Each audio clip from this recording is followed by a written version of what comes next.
Backstage buzz, we prep for the sound. The curtain falls and the crowd's all round. The night's still young and the stage is set. Our voice is ready, no time for regret. Wisdom and laughter in a verbal embrace. Tonight we're ruling this electric space. What a dream when it's time for us. Diving deep in after-show debates. Echoed by with hot takes so contentious. Hearts race on, our pulse relentless. Yeah, we're alive with every mic. Yeah, like the stars and like the night. Yeah.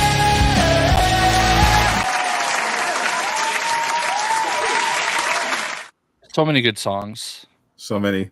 You can catch that on the Aftershow Podcast album coming fall 2025, same day as GTA 6.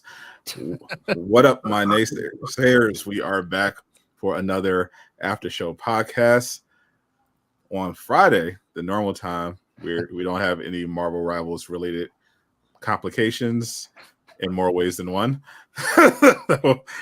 We'll get into in a minute. So we're streaming at the normal time. I am, of course, Sadot the Gamer, here with my co-host Casual Avenger and JayShockblast.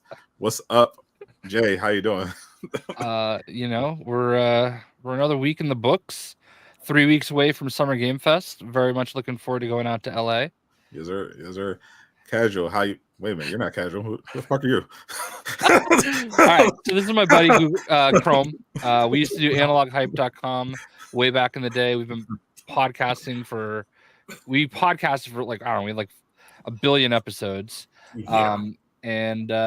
I know he's been itching to get back in the game and do some podcasting, so we wanted to have him on and see how it goes. How you doing, Krome? I'm doing great, surviving. It's been a wild week and probably even a wilder day, but hey, we're here. Yes, we are. So happy to have you. They pretty much did the after show before the after show. In fact, like little known fact, actually, Jay actually invented the gaming podcast. He actually was the first one. He's that old. It's literally how it goes. That's literally how it works. So as he alluded to, we got a lot of things to talk about this week. Things happened last week as well that will address live on the show. And but yeah, we're going to talk a little Assassin's Creed Shadows, a little Suicide Squad. It's not dead yet, shockingly. Not dead yet. Not dead yet. It's trying to be. It's almost there. but they finally got an update today, so we'll talk about that. I feel like they unfriended me on Facebook or something. Like, we'll get into it. I mean, I would have too. But we'll talk a little little Marvel rivaling. We'll talk a little bit about that. We got some MCU updates to go over. Some insiders dropped some tea, so we got some updates on Spider-Man 4, the whole slate coming up that we'll dive into. Of course, this past week is also the season finale of X-Men 97. So sad. So we'll recap the season, talk about what we thought about it, and look forward to season 2, praying they do not fuck it up.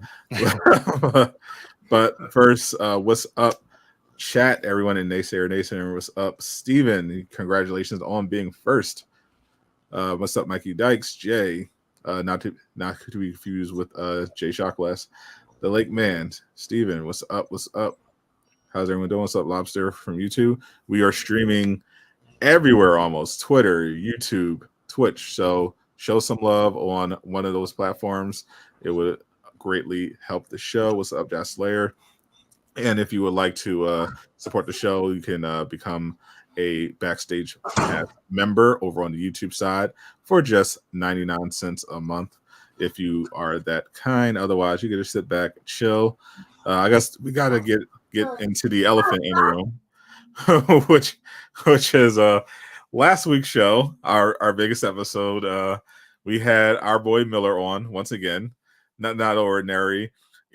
Miller's been on a lot, but on this particular episode, we were discussing, some different stuff. Miller had some cool stuff to say about the Crystal Dynamics situation, and he also, we're talking a little bit Marvel Rivals, and that's when things got a little spooky. Unfortunately, Yeah. there was a leak. Someone leaked the content creator contract over on Twitter. It became a big brouhaha. Everyone was talking about it. Of course, the contract was just a small section of the contract, but it basically said that anyone who signed it, any content creator who signed it, basically wasn't allowed to say anything negative about the game. It became a big thing. Jay excused himself and did not help at all. Me and Miller just had the conversation just about. You were definitely the first martyr, by the way. Yes, 100%. Me and Jay were literally banned in real time. I was banned first. Then I asked Jay to make sure that I was banned. And while he was checking, they banned him. Fortunately, it got resolved after. But holy, did it blow up and make the game look bad. So, shout out to Stephanie. She got the whole thing sorted out behind the scenes. She reached out to me. Marvel Rivals released a statement apologizing. So fortunately it's behind us, and we can focus on the important things about Marvel Rivals, which is people begging for codes, which is how it should be. It seems like they recovered from it. Like, I didn't really hear a lot of it as the week progressed, and it's really down to just people begging for codes. Yeah, that's which I expected, that's because the game itself is good. Like as we saw with like games like Suicide Squad, if people aren't enjoying the game fundamentally, or there are other issues piling up, then any controversy just gets amplified, and everything that goes wrong just becomes an excuse to dogpile on top of it. Fortunately, pretty much everyone was having fun with Marvel Rivals, and the drama was mostly about the creators. It was unfortunate, but they responded quickly enough, and after they got, they took their beating, we got back to normal, because the reviews, from the people who made a point that, we're not being paid, we did decide this is our honest feedback. The feedback was still good. I mean, obviously there are some issues. It is an alpha after all, so I heard people complaining about the poor optimization. There are balancing issues to address, but overall, JayShockblast seems to have been enjoying himself, even though he hasn't been playing as much as he'd like to because of skill issues. Yeah, whatever. I haven't been playing as much just because it like I was struggling like getting it to record or stream on my computer. It's like a slideshow. I have unfortunately had to bump down from 4K to 1440, and it seems to be recording smooth like butter now. So I'm going to actually probably stream it in the morning tomorrow. It's wild. In that creator Discord, and I think you were there when it happened. I wrote something for the first time, and this dude's like, "Oh my God, JayShockblast? Dude, I've been watching you for 10 years." And I'm like, "Oh, cool." So I'm like, "Oh, wow, this is kind of weird, crazy." But that's so he asked me if I would play, do a stream with him, and looks like we're gonna play tomorrow morning. So there you go. It's kind of like, I don't know, there's a little bit of gratification in that, you know what I mean? Like, but also it makes me feel old, and Sadot likes to remind me about being old. You literally are. I mean, yeah. You've had a viewer longer than I've been making videos on YouTube. I mean, that guy's been following me like 5 times longer than you've been making. Well, maybe 4 times, but still. But yeah, that was kind of wild. I didn't really expect anybody to really know who I was there, except the people we know. But yeah, but on to that point, who are we maining in Marvel Rivals? My answer so far is Magneto. Mm-hmm. But I have enjoyed a little bit of Scarlet Witch, and I played my first match as Rocket Raccoon, and I understand why High Roller likes Rocket Raccoon. Yeah, here he's a really good healer. He does a little bit of both. Like I had 14 kills in my first match, but also did like almost 10k healing. Yeah. So it's kind of crazy what he can do. Yeah, Did you play Overwatch at all? I have played other hero shooters. Yeah. And not affiliated with Marvel Rivals in any way. Right. So yes, I have played other popular hero shooters. Oh, okay. So ones that can't be named. Okay, got you. Yeah. I don't know if that ever changed, but I'm not going to risk it. Yeah. Indeed. And Jay used that vast experience to dominate in Marvel Rivals. Pretty much the meta from I was watching Lejeune and Miller's team compete in the tournament that's still going on, and they got clapped. But yeah, they did. But the meta is a lot of Groot and Rocket Raccoon combos. Groot was pretty much on every comp team. Decent amount of Doctor Strange and Loki. A meta has definitely very much emerged. So it was nice seeing the boys fight the good fight. Lejeune is a beast like every other game he plays. Oh, 100%. He'll get there eventually. I mean, I think he's good. I think he was running Loki. He's been doing really good. Well, it's just if only he had JayShockblast on his team, I think he would have put over the top. Yeah, I don't know. I don't know that I'm like necessarily that great, but it's tough because like we're playing on controller. I'm playing on controller, and I can tell that we're playing against mouse and keyboard people. I was playing with High Ruler a little bit yesterday, and he was playing ranked, and I was actually doing pretty well, which I don't like to get that sweaty. Yeah. But then our last match, somebody in his chat was like, "Yo, that dude is a popular hero shooter player, and a big time streamer, and his whole squad must have been like a legit team." Oh yeah, because we got like, I don't think I've ever been clapped that hard in a video game ever. Like just melted. Yeah, that's about right. That was part of the issue with the tournament. It was a lot of professional hero shooter players that were participating in the tournament. So even though everyone's new to Marvel Rivals, because of its similarities to other games, they had a significant leg up. So people weren't able to overcome it. So how are you feeling from what have you gotten to see much Krome? Like anybody in particular? So I've been watching it. I've been watching a lot of videos, a lot of streams, and just kind of trying to figure out who I was gonna main as. Haven't played it yet, haven't gotten a key yet. But that's because I haven't put any effort into it because I've been playing some Destiny, and that's a whole different story itself.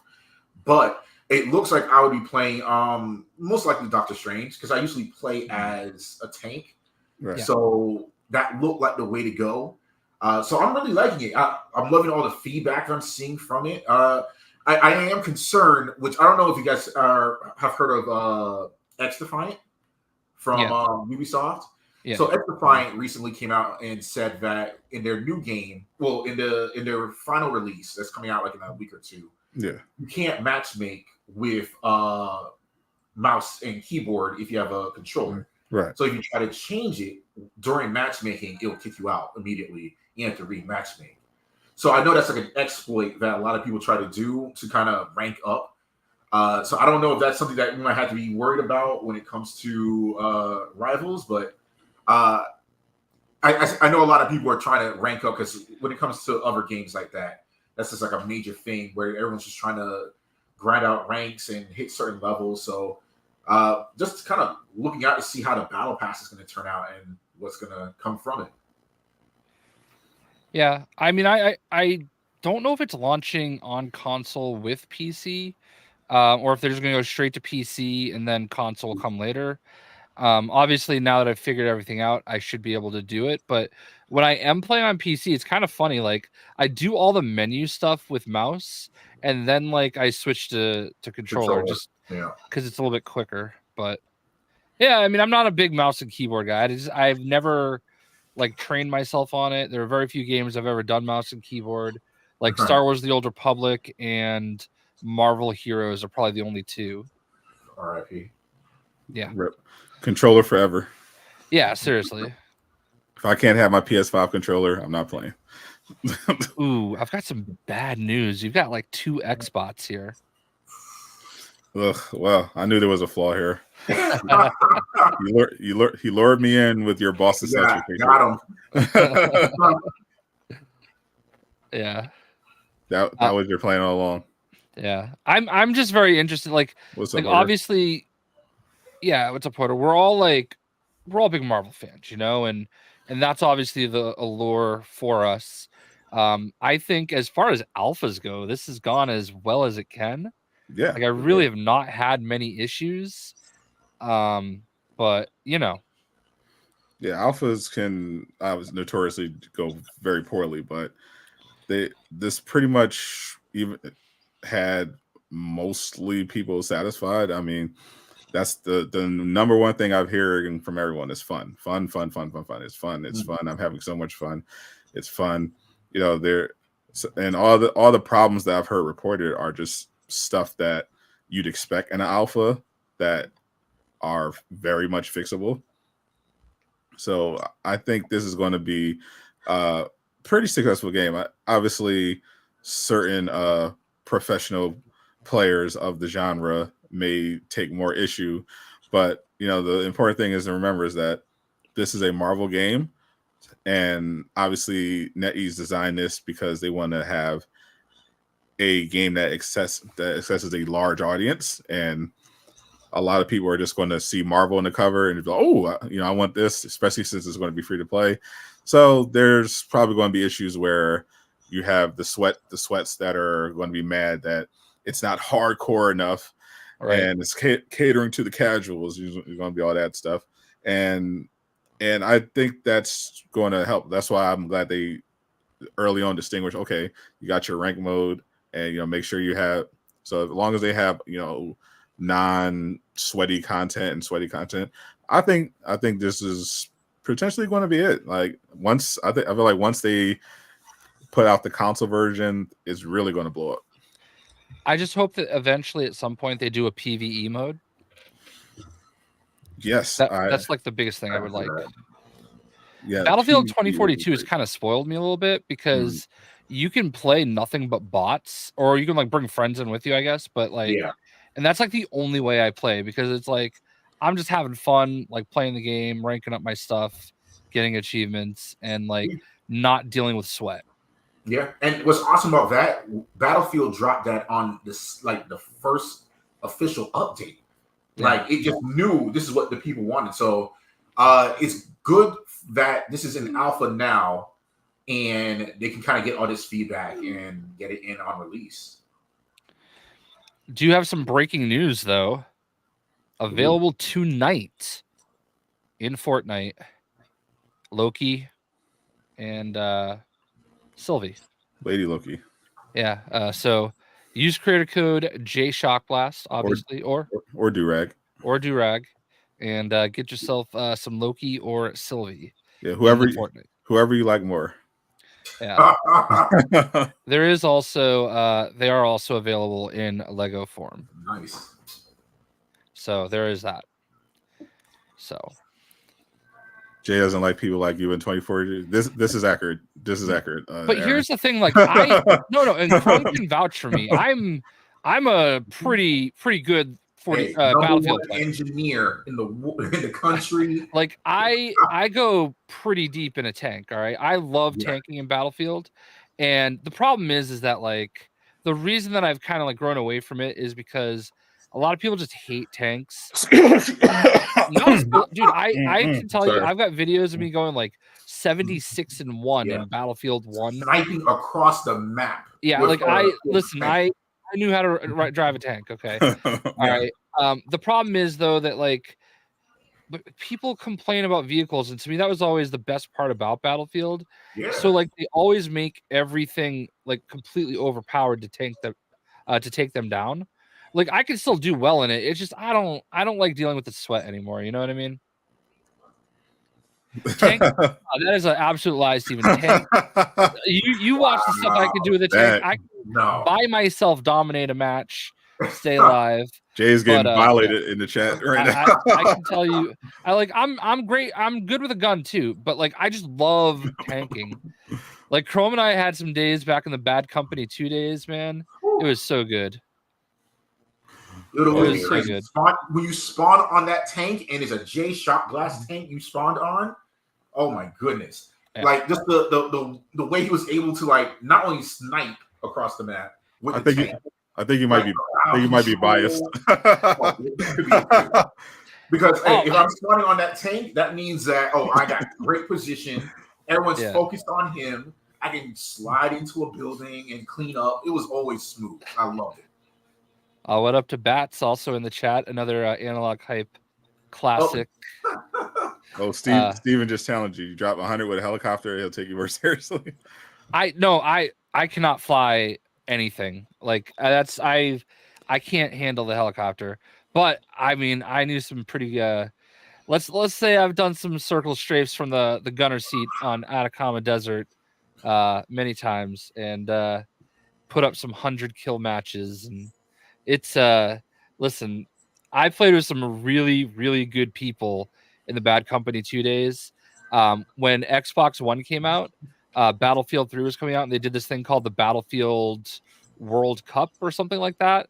Yeah. And they had like 32 people from the US play against 32 people from Europe, and AC Bongos and Major Nelson were like the coaches, and like 5 people on the US team I played with all the time, including my buddy Wallenstein, who I think was one of the top 3 players of the match. But you didn't participate. I did not. No, because I am not like. You're just too good. You didn't want. You wanted to make it fair. Yeah, exactly. Like when you needed a 4, I was the solid 4. Right, you were the solid 4. Yes. You like playing the background, helping from the shadows. I'm telling you, like if you're looking for a squad of 4 and you're playing like ultra competitive, top tier, I was a solid 4. Yeah, fit any role. Just slides any right role. Yeah, any role, especially bottom. I got you. No helicopter training. I just can't fly. I just can't. I just don't know how. I try. You should play more Flight Simulator with Johnny Rocker. I did try flights. Listen, that was one of my dad's favorite games, like Flight Simulator. Same. He was an air traffic controller, so it's like, when that came out, I had to try it, and I was bad. So that is unfortunate, but at least you're good at watching Top Gun. Yes, very good at that. Very good, especially the new one. Yeah. So maybe so who knows? I mean, obviously, I hope that when the Marvel Rivals beta comes out, it goes better than that certain Battlefield one.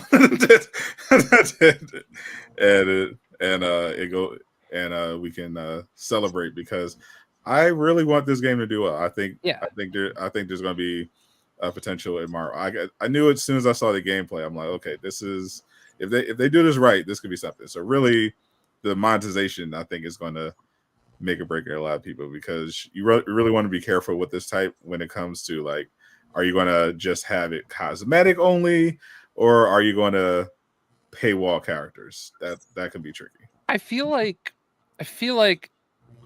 the popular hero shooter, when it went free to play, they made everybody free, or at least grindable. I feel like what they'll do is they'll probably do something maybe like Multiverses does, where there's a rotation of a certain amount of characters each week, and then you can buy your character, or you can grind like certain units to buy them free. Yeah, if they do go the pay route for the characters, I hope it is that, because I know there's always going to be people who complain, but I want them now. But the Multiverses system was just so fair. It's so easy to get the currency that you need to get every character. You don't have to spend any money, or spend 12 hours a day grinding. Yeah, I just feel like there has to be, like, I think people need to understand with free to play games, like, you got to be willing to throw them at least $20. You know what I mean? Especially what they always don't think about, and it drives me crazy when we're in these when we're in these superhero games, is that they they only think about themselves. They don't consider the fact that this is a licensed game. Yeah. like, yeah, I'm sure we all would like everything to be free, and we would love money trees to grow in our backyard and to be able to shit waffles, but that's not how it works. Like, it's extremely expensive in general to make games, but a Marvel game, you got to pay Disney upfront millions of dollars just for the privilege of making and operating and selling the game.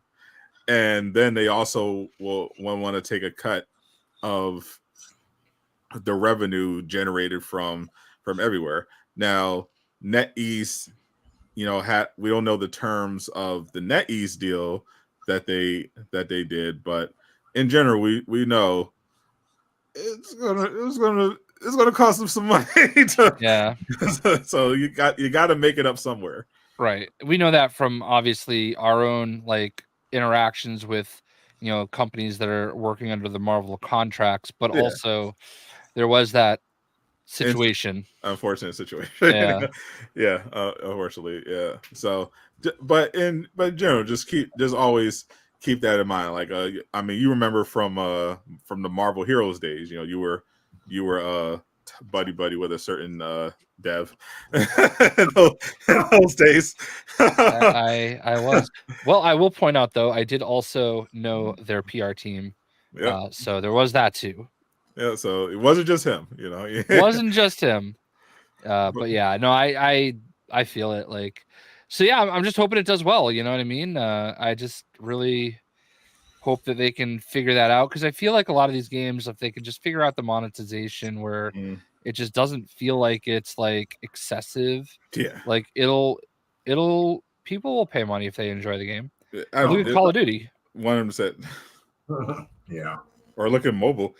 Look at Marvel. Yeah, mobile. Like look at the whales that play like Strike Force or Future Fight. Yeah. Or just any of NetEase's other games. Like I spend religiously on Snap, Marvel Snap. Yeah. I love it. Everything else, but Snap is so good. Yeah, I've played a little bit of it, but like I've seen like how serious people are about it. Like when I was at PAX East, there was like a special code you could get for like a Captain America skin. Yeah. And like Caboose hit me up and he's like, "Hey buddy, can you get me that code?" I'm like, "Yeah, I got you." So yeah. I definitely remember the spending on pour some liquor out for him. Future Revolution. The Marvel Avengers killer. The Avengers killer died before Avengers. Can you even still play that game? I don't even know. I don't think you can. Oh man. I'm pretty sure it was delisted. I got check, but man, that game has some monetization. That's right. Hoarder was at PAX East with me, and we were looking everywhere for where to get that code. So nerds. Yeah. Fair enough. Speaking of which, thank you for sharing that link to the Spider-Man symbiote Funko Pop. Oh yes. Did you end up getting it? No, I forgot. Oh. I checked. I went upstairs. I got distracted by some other stuff, and then I was like, all right, let me go on the Funko store. It was like 1:00, and it was sold out. I was like, fuck. If you need one, I got you. I like tried to get the free shipping, and so I might have got 5. Jesus. I see when I clicked the drop down. When I clicked the drop down, I thought you can only get usually you can only get 2. So I was gonna get the 2 like I normally do, but then it like let you get like 10. So I was like, all right, I know Infamous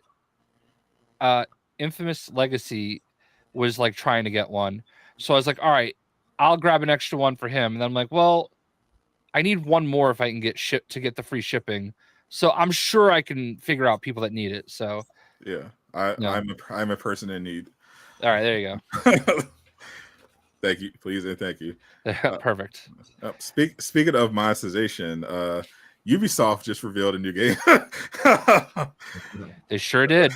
Assassin's Creed Shadow, and people have opinions about it. Oh, they do. That it has become quite a thing. You'll be happy to know that all this controversy, as reported by Tom Henderson over at Insider Gaming, has done wonders for sales. Reportedly, pre-order numbers are quite high, and quote, no one is disappointed. I went out and pre-ordered the collector's edition. As you should. I think I'm gonna get. I think I'm gonna grab the collector's edition too. So so it's usually JayShockblast in these situations who goes viral, but occasionally it's me too. Yeah. and once again it was my turn to wade into the muck. That tweet started slow because like I saw it when you tweeted it and I liked it, and then I'm like, and then I forgot about it, and then I came back. I'm like, oh yeah, there they are. I absolutely knew this tweet was going to be a banger when I got called the N-word twice within the first 30 minutes. Right. I knew I had a banger tweet. I just don't get it, man. Holy, the incels were incelling.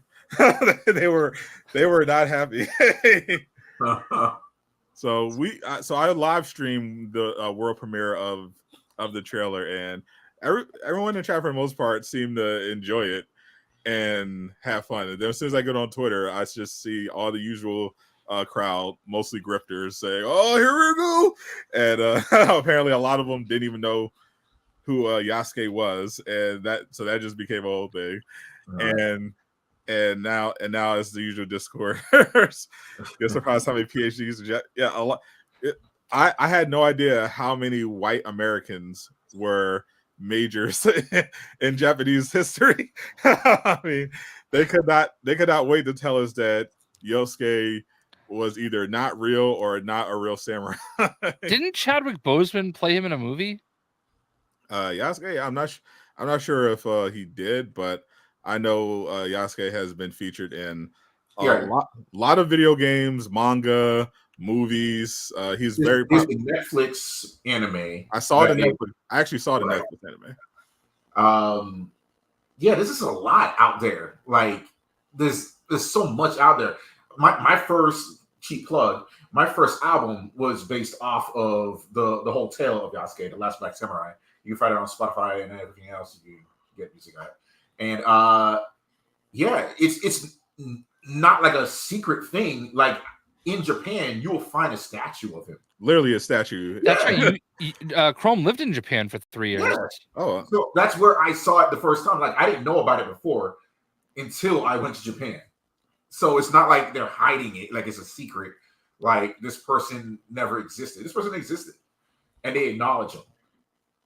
Yeah, and use them in a lot of media. I mean, in fact, Neo, popular action game, which by the way had a white protagonist, actually had Yasuke in it, and it was from a Japanese developer. So clearly, the Japanese do not have any problem. They do not feel offended by the existence of Yasuke. So he was supposed to be in it, but he passed away before filming started. Yep. Rest in power, Chadwick.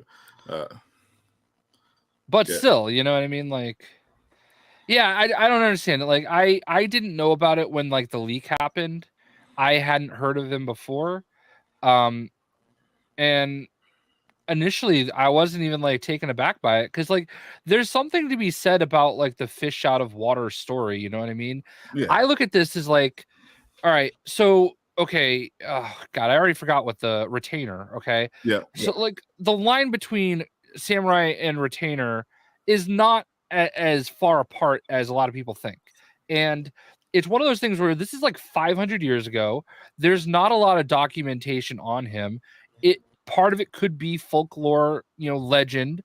Maybe he was just a retainer, but he has been celebrated throughout history as the first foreign samurai. And also retainers are still very high ranking in society, in Japanese society, and considered samurai. It's just that the Western bros don't, when they think of samurai, they just think of guy in armor cutting people's heads off on battlefields. Right. So like the thing is that I look at this as that's a fascinating story to me because like like what was your experience in Japan? Because we've talked about that before. I Yeah. think you told me a lot of people like to walk up to you. Yeah. So it is, like you said, a fish out of water experience, right? So people will see you, come up to you, especially like on the train or just at the park. They want to take your picture. They think you might be somebody else, someone famous. Just want to be around you. It was such a cool feeling. But could you imagine, being someone that was like looked at not just because of your ranking, but like you're taller than everybody. You walking around in armor. They've never seen someone that looks like you in armor before. That's a great thing to look at. And that was in a time where like that was even more insane. Like you would be looked at as a mythological creature, like pretty much. Like you just don't like Japan. Like even just seeing a white person is like crazy in Japan in the 1580s. Like I think it's a fascinating story, and it's what Assassin's Creed has always done so well. Like you're telling me Leonardo da Vinci created flight. You're telling me Napoleon Bonaparte like dominated Europe because of the Apple of Eden. Like, come on, we've seen lots of historical figures and ran with it. You know what I mean? And I feel like this is a cool story. And like, there's so many people, why can't it just be another Japanese dude? It's like, bro, go play Ghost of Tsushima. Okay. Literally. Literal perfection of Japanese lore. Like, this is just a different story and it fits it. I don't think a lot of games could do this outside of Assassin's Creed, but because it's Assassin's Creed, I think it works perfect. And they definitely tell themselves, because they say they act like there's no Japanese representation when there's literally a Japanese woman on the poster. I would venture to guess that Yasuke is probably going to be the only black person you see in the game. I would guess. Yeah. Unless there's flashbacks.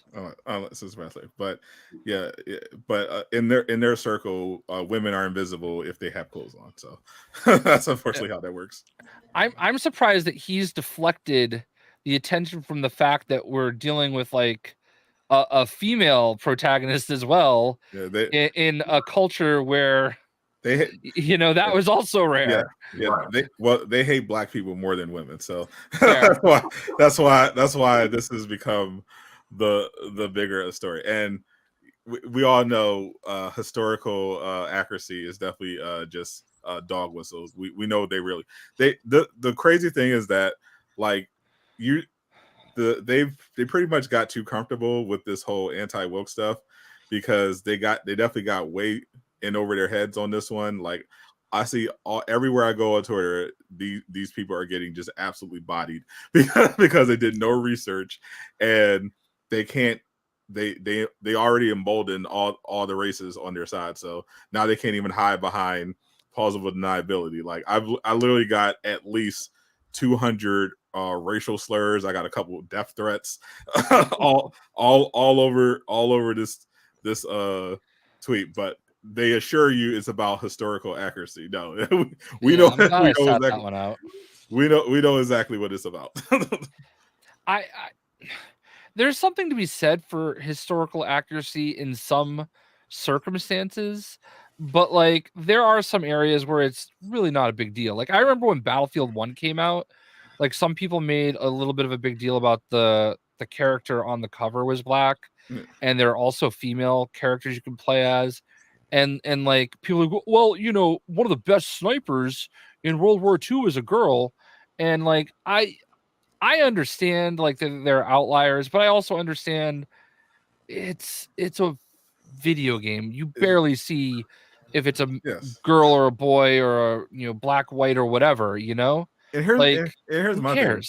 I would, well, obviously there are just some overt just Nazis, but the issue is that isn't even just you can make cases for race swapping or whatever, but my problem is, and the reason why I don't take them seriously, because I think their intentions are bad and they're just hiding, is because they only get outraged one way. They don't. If they see a historical figure that was race swapped or and turned black, they'll get outraged.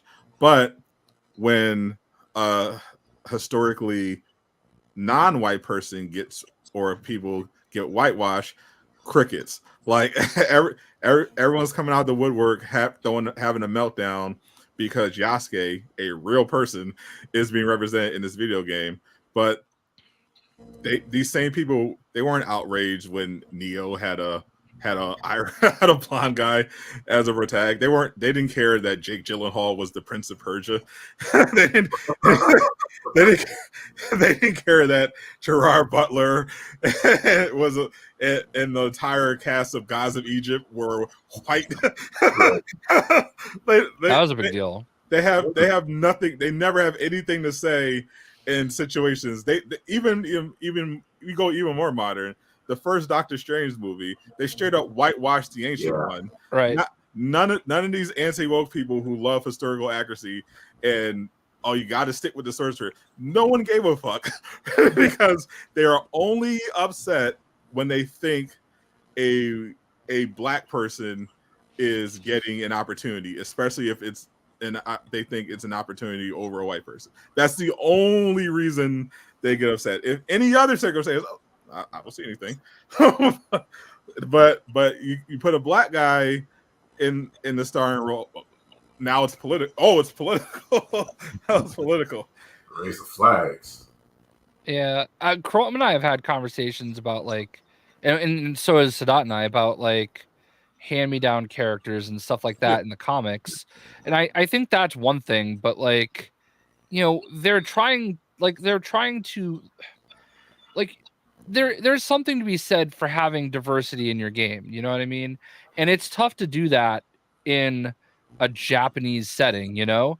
And they didn't have to do it in Baghdad with the last Assassin's Creed game. Like that game was pretty much pure Middle Eastern descent. I think maybe some people from like Northern Africa, but you know, for the most part, like they didn't really have to force anything there. You know, and they're not really forcing anything here, but like, you know, we got an Italian dude. We're gonna have like an Italian dude bringing Yasuke over. So you know, they are trying to work a little bit of stuff in, but like it's all part of like real history. So I don't see why it's a big deal.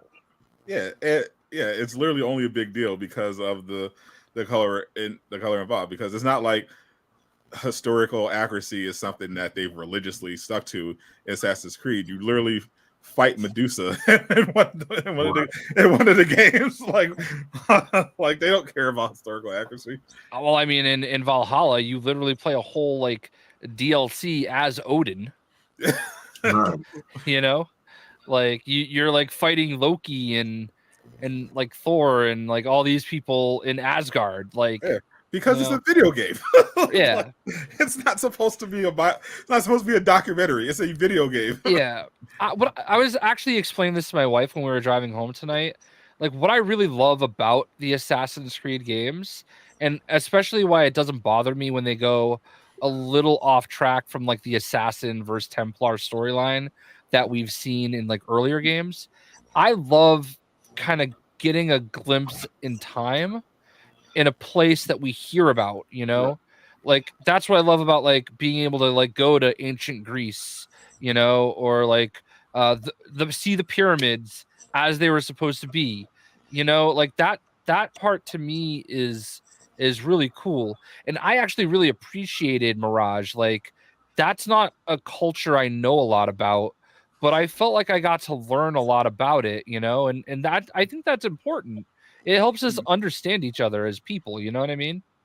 Yeah, 100%. And I'm not someone who's always like, oh, I need representation. Like I understand. My priority is a good story, and these people telling themselves because they obsess over identity just as much, if not more so, than all the people that they accused of being woke. I don't give a shit. I just if it's good, I don't care who's black or who's white. I just want a good story. I remember I first was watching Bridgerton on Netflix, and I was like, oh, this is a pretty good show.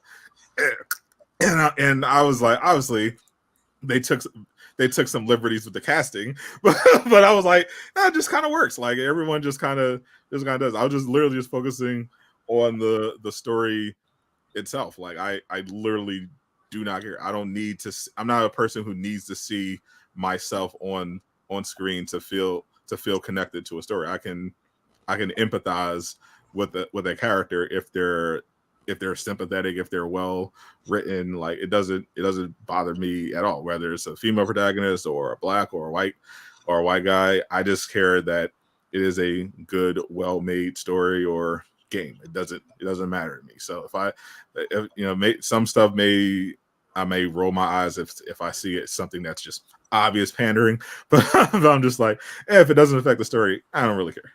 So wait, are we all caught up on Bridgerton? I don't even know what it is, so I'm going to my next question. I'm shocked your wife didn't force you to watch it. I'll ask her if that's something she watches. I don't know what it is. Yeah. I've literally never heard of it. Really? Yeah, it's good. I like it. I did not expect to like it, but and I'll tell you this: one of the main things that I'm kind of baffled. People are all up in arms about just the black part of it. I want to know what game engine is it going to be on? Is it going to be on the I guess was it the Mirage system, or is it going to be more on the old system where it was more based on the stuff like the last?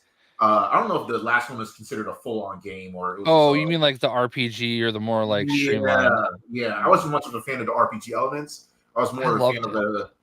Yeah. Oh yeah, you were on Valhalla for like. Yeah. Months. Yeah. Yeah, I loved Valhalla. I just love Odyssey and Valhalla. Those are like and Origin actually. Like those three games, I love that style. You know what I mean? In fact, Eastwood, many white people would love Boys in the Hood, and The Wire. My wife says she does not watch it, but everyone at school does. Yeah, that's the talk of the town right now.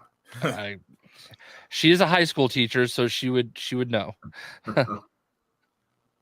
What's up, Cap? Welcome. Lord knows. I'm literally shocked that she didn't watch it. That's she's got like 40 shows, so fair. I'm actually not shocked. I've got like 100 anime in my back, and that's not including all the other shows in my back. Don't get me wrong. I liked Mirage. I don't necessarily. I would not like hate it if they could bridge the gap between like Valhalla and Mirage. But I feel like I think I saw this is going to be more of the new wave like Assassin's Creed type of story, right? But I don't know. I just feel like Valhalla, you can play that game, and yeah, some of it is just like fetch quests and kind of like artificially pumping the numbers. Standard open world, just. But I don't know. There was something about getting lost in it. You know what I mean? I loved Valhalla and full immersion, and that's what's like Ubisoft is supposed to be like top at is building environments, building games that you kind of get fully immersed in. Yep.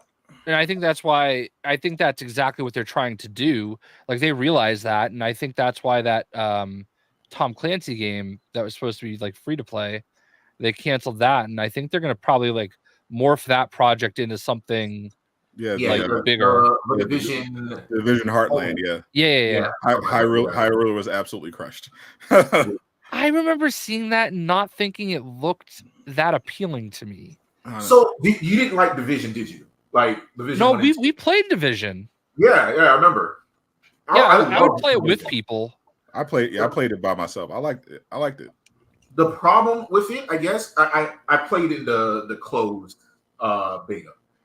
It is imagine the Dark Zone and the Division, but that's the entire game. Dark.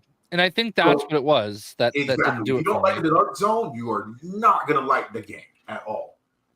So I won't go into too much detail, but it was just a lot of, I thought it was cool. And for it to be free to play, I was like, okay, it's going to be good. But from what I understand, it's a money thing. Why spend money on something that might not be a hit? And I heard they're splitting some of the resources over to X Defiant, which is also another free to play game. Which you're trying to use basically the top Call of Duty. Right. Which that looks fun too. And I'm ready to cop that when that comes out too. Yeah, plus, you can never have too many Assassin's Creed games. That is their motto. So, yeah, I love these. I just really love the Assassin's Creed franchise. Like, I'm looking forward to Hex. That's where I really want to play. That's gonna be very different too. There are so many people that get like upset that they've kind of ventured off a little bit from like that traditional assassin versus Templar storyline. And while I like loosely tying it in, I don't need that. Like, I like them as periods in time, like pieces. You know what I mean? Mm-hmm. Like, I like going. I didn't care about the Desmond stuff. I like going to that moment in time and just enjoying that part of it. You know what I mean? And it just loosely ties together with a little bit of assassin and Templar stuff. You know what I mean? Yeah, I think that's more interesting rather than just because if they had their way, you would basically just be making Assassin's Creed 1 remastered every year, and then eventually they'd be like, oh, they're just going to make the same like that. I'm glad that they're taking steps this way. I'm like, okay, we did that thing. All right, now let's do pirates this time, or let's do Vikings, or Black Flag had the pirates. I mean, but that is what they are doing. I mean, like here's these big moments in history that we know. How do we tie in this secret society as a way of like shaping world history? It doesn't really have like a dedicated jump button, but like you do jump. Like, yeah, it's a lot of weird. A climb button, or it's like it's basically a lot of parkour. Right. Yeah, and I just like I skipped a couple of them, like Brotherhood and Revelations. I love Ezio, but like I didn't like some of like the tower kind of stuff they did there. Mm-hmm. And then Unity when it launched was just really bad. Yeah, and I did not like Black Flag. I got to a certain point in Black Flag, and I hated the mission I was on. I never went back. Was it the ship management or any of that type of stuff that kind of? No, there was like this one area that you had to go full sneak, and like there was just one section, like skill issue. Definitely. But like I remember there was a mission like that in Ghost of Tsushima, and I was so scared I wouldn't get through it, but I did. But this one was like a million times harder. Harder than Elden Ring?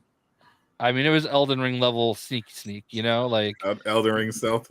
Yeah, like I just could like I could not. I spent hours trying to figure out the patterns of all the guards. I just couldn't do it, and then I was like, yeah, I just don't care. I'm out. Definitely a skill issue. I can see why. I guess Skull and Bones appealed more to you. No stealth. Yeah, I mean, Skull and Bones is fun. I liked it, but like people are all like, "Oh, Black Flag's boat missions are better than Odyssey," and I disagree. Odyssey was great. He said, apparently, other people have completed this mission with. No, I don't get it. I honestly I know that I'm like apparently like the only person in the world that doesn't like Black Flag. I just feel like people liked it because it was the only pirate game of its day. Other than Risen, which wasn't really that great. Yeah, I respect it, Jay. Stand on it. Yeah, like I don't know. I didn't, and it's possible that you had to get to a certain point where you just really appreciated the character, right. Which is kind of the same thing with me with Red Dead Redemption 2. Like I never got that far with whatever that dude's name is, and John Marston to me will always be the man. So I don't know. Yeah. I can relate to that. I started Red Dead for the first time in 2020, and I just was like, okay, it's, realistic. It seems like an interesting story. It was just building up. I was like, okay, I'm like 3 hours in, and Arthur Morgan, yeah, I'm like 1% through the story, and I'm Yeah. like, and I just looked over. It was like, was thinking about Ghost of Tsushima Legends, and then I just played that instead. I just never went back to Red Dead 2. Yeah, Red Dead Redemption 2 was overwhelming. Like, that was a game that just had way too much going on. It was way too much of a life simulator, and I never got far enough in, which breaks my heart because like Red Dead Redemption is one of my favorite games of all time. Like, absolutely love that. I definitely want to go back and finish it eventually, but yeah, I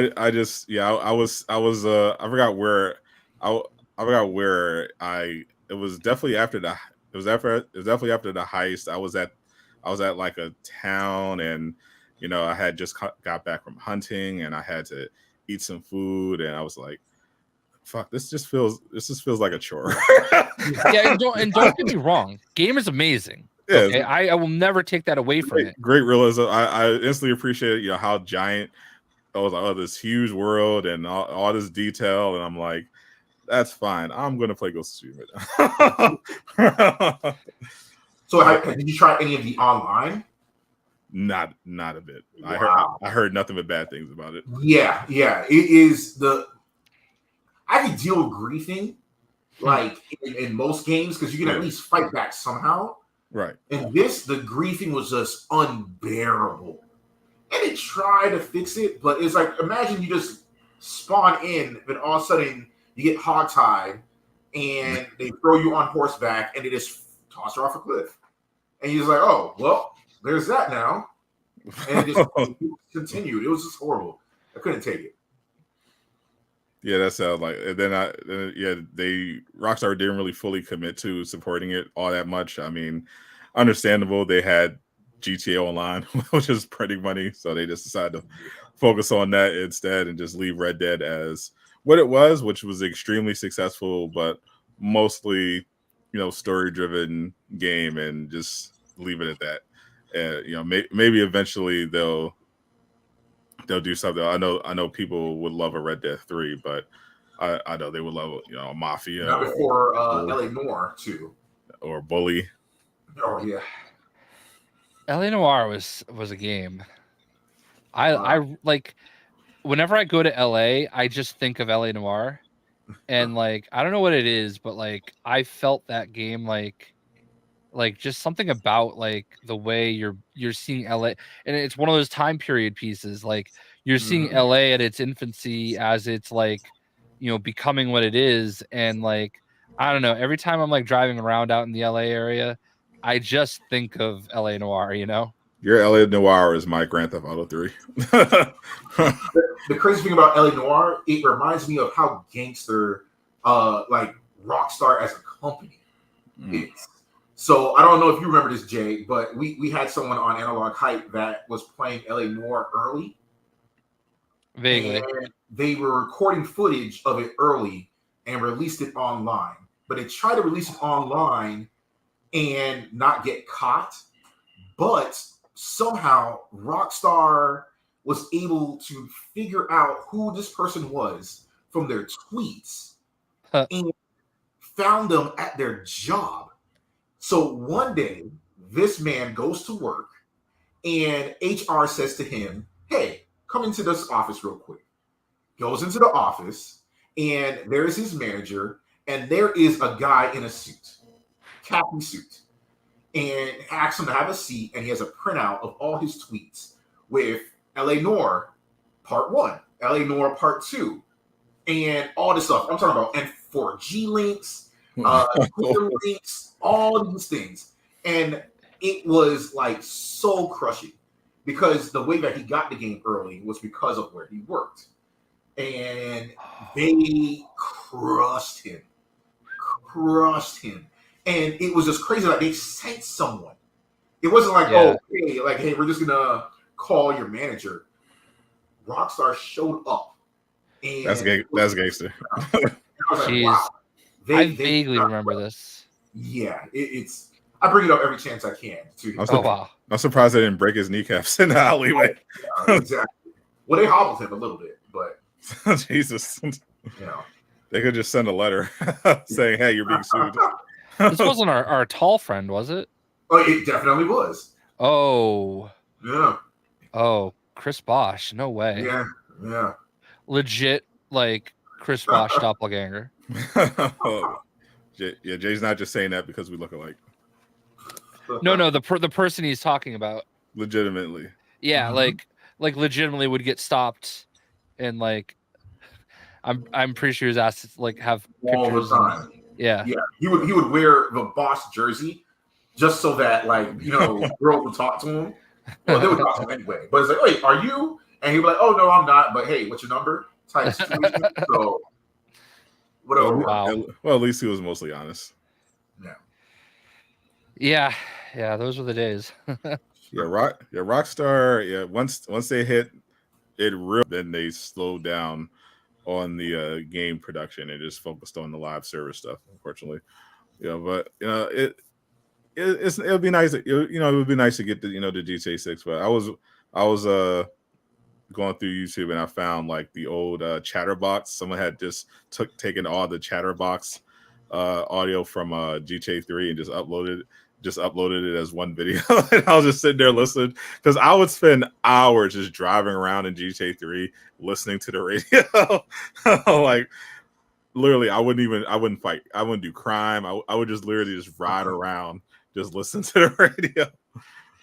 You know what an underrated game like that is? Sleeping Dogs.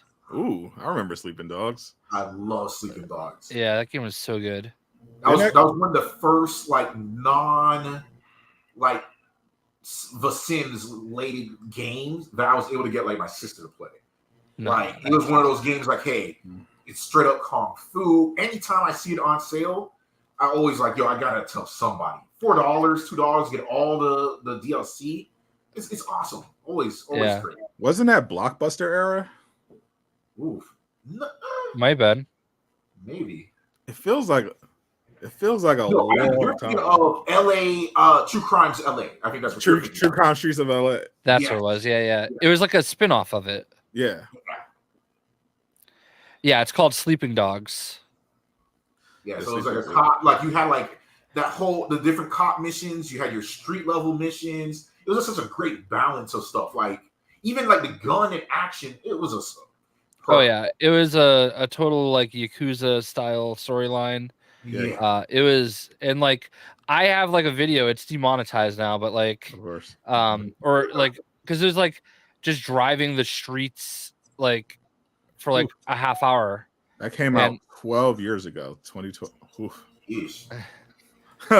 Yeah, but they did do Xbox One PS4 upgrade for it, and you can usually get it for $5, and it is worth every penny of that $5. You're damn right. I mean, to be fair, Blockbuster was by no means as convenient as going to the PlayStation store, but at the time, you need a game. You just run over to your local Blockbuster, grab that, make sure it wasn't scratched. But even if not too badly, because you could get the cleaning kit at home, so you could clean it off if it was a little bit scratched. Those were the days when you had to actually touch grass to get your games. That I don't. Part of me misses it, and part of me doesn't, because digital is way more convenient. But then you also don't have to. Back then you didn't worry about losing ownership of the game that you played because they want to turn the servers off. If you bought a game back then, you just owned the game. Yeah, and midnight openings those were fun. Oh yeah, midnight openings are always fun. Do you remember your last midnight release? It wasn't that long ago. Yeah, Jay is a nerd when it comes to midnight releases. Yeah, but I can't remember what it was now. I did not do midnight releases that often. I I actually mainly did midnight releases because of my job. Like I used to work at a bookstore, and we would do like midnight releases for like the big launches. So I was actually had to do them. But it was still fun being in an atmosphere. Yeah, I know. I definitely did it for PS5. Oh, that doesn't count because most people got to camp out for that. Like, yeah. Do you remember like people? I remember people camping out for Madden. Oh yeah. I didn't say I camped out, but the last one I did was GTA 5 or 4. Sorry, I was about to say Rockstar's going to come after me if I say something. But yeah, GTA 4 for the collector's edition. But yeah, I don't even think most places are doing midnight releases anymore, right? Yeah, No, they kind of stopped. no. Yeah, it's a wrap on that. I think I did it for Scarlet and Violet for Pokemon. I think I did it for one of the Naruto Shippuden games. Really? A Ninja Storm? Bro, don't fuck with Ninja Storm. Ninja Storm is life. Yeah. We don't play with our Ninja Storms. All right. Depending on who you main as, though, because I know some cheap players, but I won't mention their names. But yeah. No, I absolutely love those days. But yeah, I didn't go that often. You know, I adopted the digital thing fairly quickly. Like even though the only reason I have a PS5 with a disc is because that was just the first one that was available. I wasn't. As soon as I saw they were having all these shortages, I was like, yeah, I'm not dealing with this bullshit. I found a stocking app, a Discord. Got soon as the alert popped up, ran over, got my phone, went to Walmart, grabbed whatever it was that went in. It was happened to be a physical one. Pre-ordered it right in the nick of time. Stopped thinking about it. Delivered on launch day. Never had to worry. I was not about to be one of those people sitting there refreshing Amazon or whatever every couple. Like I'm not doing that. No. I remember for the Halo Xbox, that one I went down immediately to my GameStop and we pre-ordered a SKU that like was just blank and we just assumed it was the right one. And then I tweeted about it and other people started doing it and they actually shut it down because it was supposed to be online only. Oof. But the people that ordered it, their stores were able to honor it. So that's how I got mine. Oh, that's nice.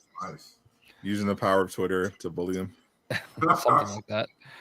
Yeah. So, and now I've got my super rare Halo Xbox One wrapped in a Starfield wrap. I have literally to this day never touched a second of Halo. Yeah, I'm not a big Halo fan either, so I just liked it. I thought it looked cool.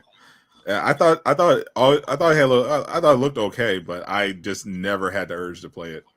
Yeah, I like the customization in Infinite, but like I just don't enjoy the gameplay, like the gunplay, any of it.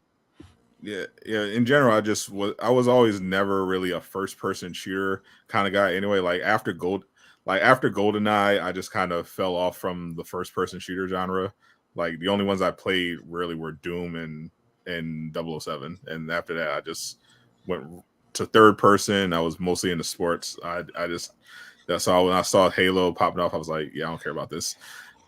Smash Brothers though, or Dragon Ball Z Tenkaichi. I'll get on that, but Halo, no, thank you. I was not interested. Still not. Well, especially now. Halo was just that.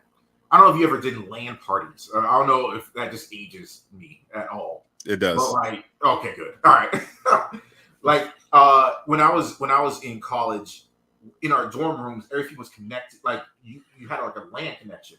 Right. So we didn't need to have Xbox Live to play Halo 2.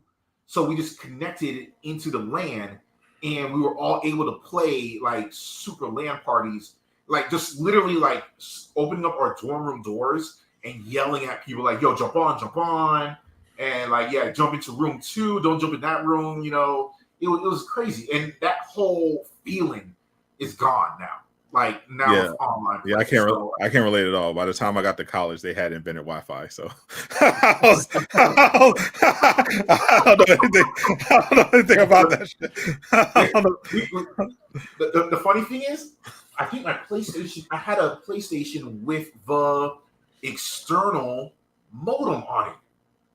Wow, I am old as hell. Yes, you are, What bro. the hell? I think Chrome is somewhere between me and Sadot age-wise. Yeah, maybe. It's nice to have another fellow old timer for Jay to team up with. You know, So you can talk about the old days of John F. Kennedy and the radio. Final Fantasy Online on PlayStation. Nuts. Okay, don't mind me. I think the oldest I can go realistically is like Sega Saturn. Mm. Yeah. I can go back to Intellivision. Oh my god! Wow. Okay. Yeah. But I bow out at that. That was my dad's, but we had it. And Atari. Yeah. I do remember arcades though. That was a fun time. I'll tell you what, if you guys are ever in Chicago, if we ever go out to visit Casual Avenger, okay, Get some deep dish. eat some deep dish, and we have to go to Schaumburg because there's this place called Galloping Ghost. Went there when I was out there for Mortal Kombat thing. It's just this massive arcade with like games you have never even known existed before, and you just pay like $20.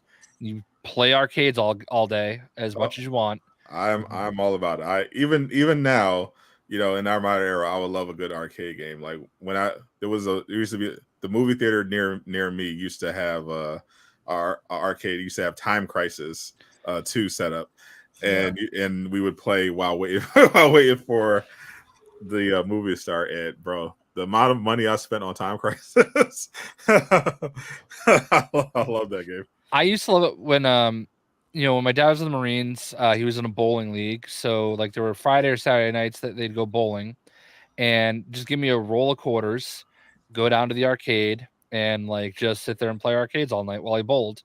And Alter Beast is one of the first arcades I ever beat. I love Alter Beast. Oh, back. I maybe I don't know if people will remember this one, but my the meta when I was growing up, I was the X-Men one, which I feel like most people remember, and the Simpsons. Simpsons, but that was the favorite one.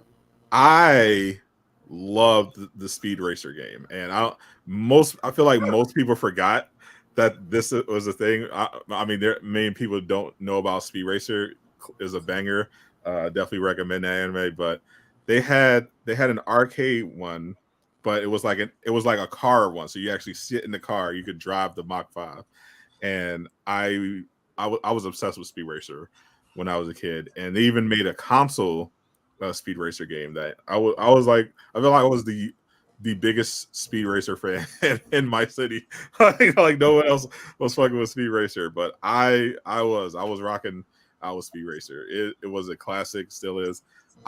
If they came out, I haven't played a racing game in years, but if they announced the Speed Racer game, I'm buying it. I don't care what it's on. I don't care even if I have to buy an L box. I will get Speed Racer. L box. Okay. I definitely watched Speed Racer back in the day too. Oh, it was so good. Here we come. Here comes Speed Racer. Yeah, he's a demon. Banger intro. Banger intro. The Mach 5.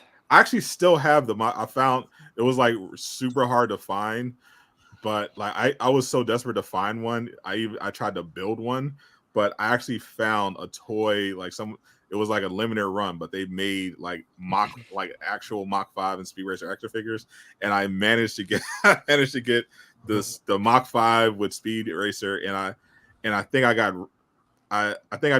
got Racer X. I didn't get his car though. Speaking of banger intros, X-Men 97. X-Men 97. Are you caught? Did you watch the whole thing, Chrome? Oh yeah, multiple times. Oh yeah. If you didn't, we would have to kick you off. Yeah. I believe High Ruler is at like a Rightfully watch so. party. That'd have been smooth. Yeah. X-Men 97. I had to do my obligatory glowing social media post about it, but that doesn't do it quite justice. I thought it was just my only concern. I wasn't even concerned at this point. Like all the problems facing the previous Disney Plus shows didn't apply to X-Men 97 at all. So I had no doubt that they would stick to Landon, and holy fuck did they stick to Landon. I mean, what absolute, like, superhero fatigue, who? Like, yeah. What they proved with the show is that, like, all you have to do is, like, follow the source material and give the fans what they love, you know? Literally that. Like, every single one of those characters was, like, true to themselves, you know? And there was advancement, and there was it meant something. Like, everything that happened meant something. Yeah, there were actual stakes. Yeah, that's the word I was looking for. Yeah, interesting villains. Interesting. Everyone was developed and very, very well. They had depth. It was, you can very clearly tell this was made by a fan. I think that's the thing that's really been missing from Marvel. You can tell Bo DeMaio is a fan of Marvel, a fan of the X-Men. Like, I would look on Twitter and see people, just gushing about the show and saying stuff that they wish would see, only for it to pop up. Like, I remember vividly this one lady on Twitter was like talking about how much she would die if they had Emma Frost show up with her diamond form, and then literally the next week. What do you think he could have possibly done, like, to, like, get, like, this fired? I have no idea, bro. It's crazy. Do you guys know he has an OnlyFans? Yeah.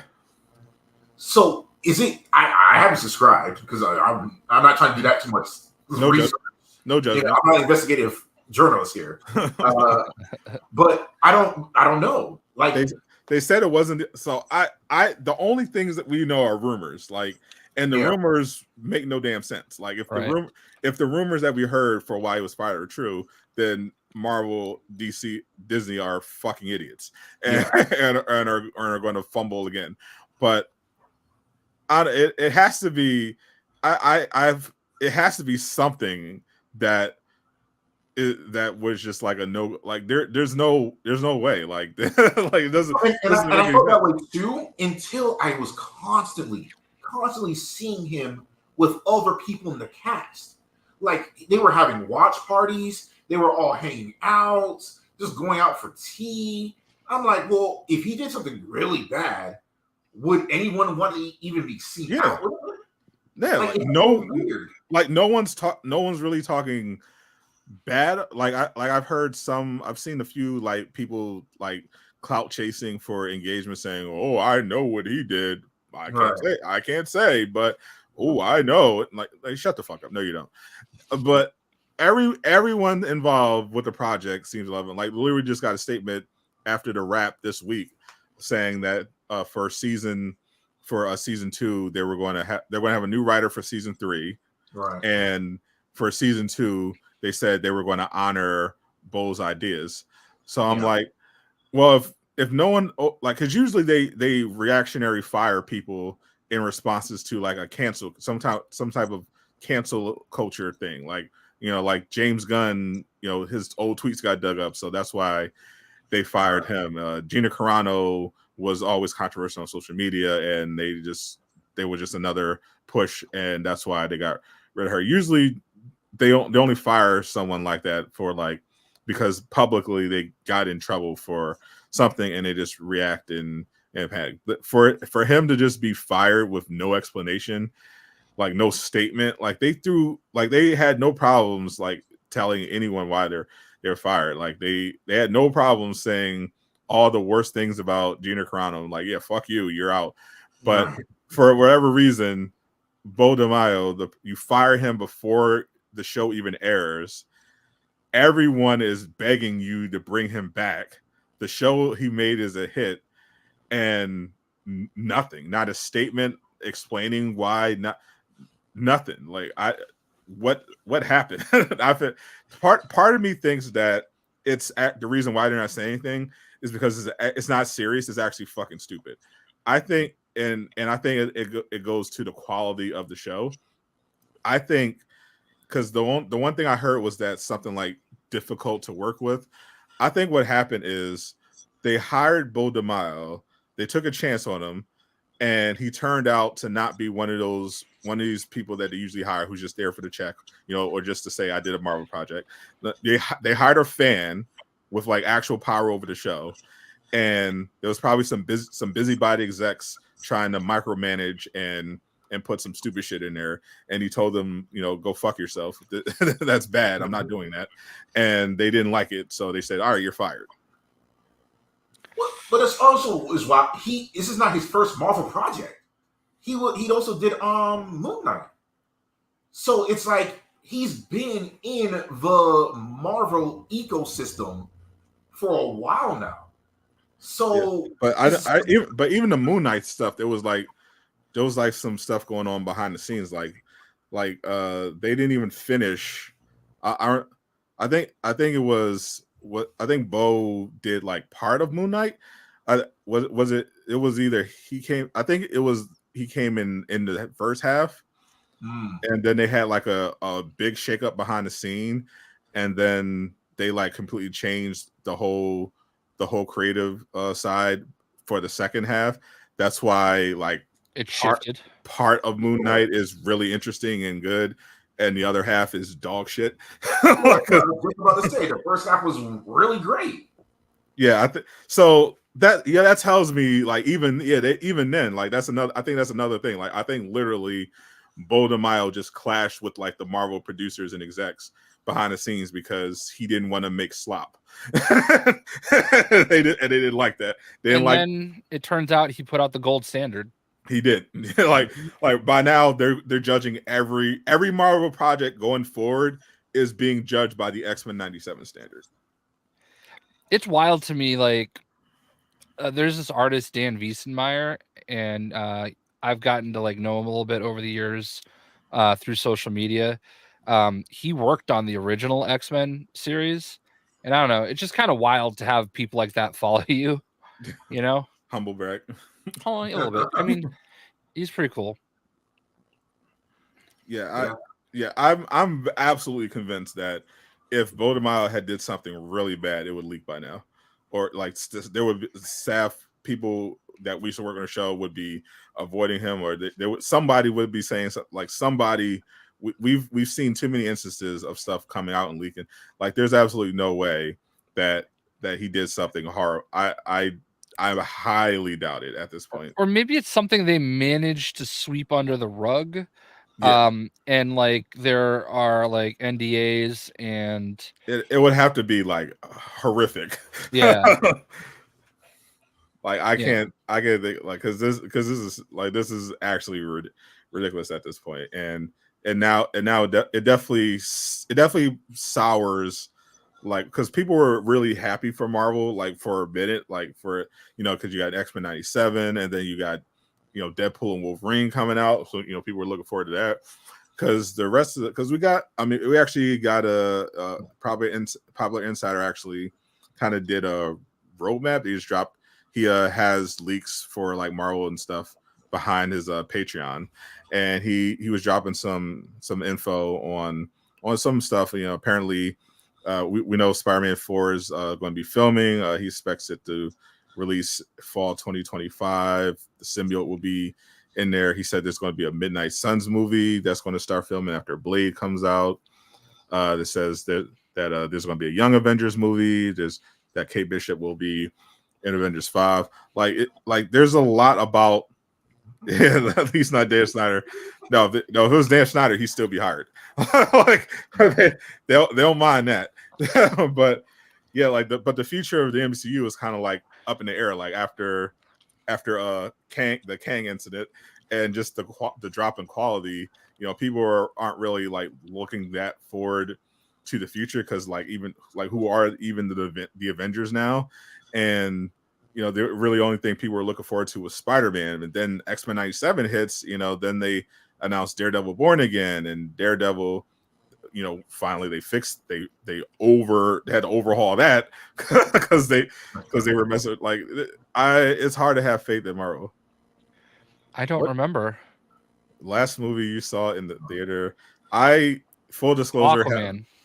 I have not been in the theater in a very long time. I saw Aquaman 2, I think. Wow. I saw Ghostbusters. I think that was the last one. Ghostbusters. Yeah, Frozen. Yeah. I've been skipping them. Yeah, I mean, definitely. I do regret not seeing Godzilla -1. I wish I saw that. Yeah. In the theater. Eric went to see it, but I just was busy. The thing is, a lot of movies are coming out on digital really quick. Like, I was gonna go see Godzilla vs. Kong, New Empire, because I loved that franchise. The Monarch show on Apple TV, and I just forgot. I was like, okay, well, I'll catch it like maybe next week. It's already out on digital. So it's like, what was okay, never mind. I'll just rent it tonight. I feel I don't think it's been that long since I've been to, like, the last movies I remember seeing in theaters came out in like 2020. I know I had to see something before, like after 2021 in theater. Well, we're going way back. Because the last movie, I'm trying to think. Did I see Multiverse of Madness in theaters? I think I did.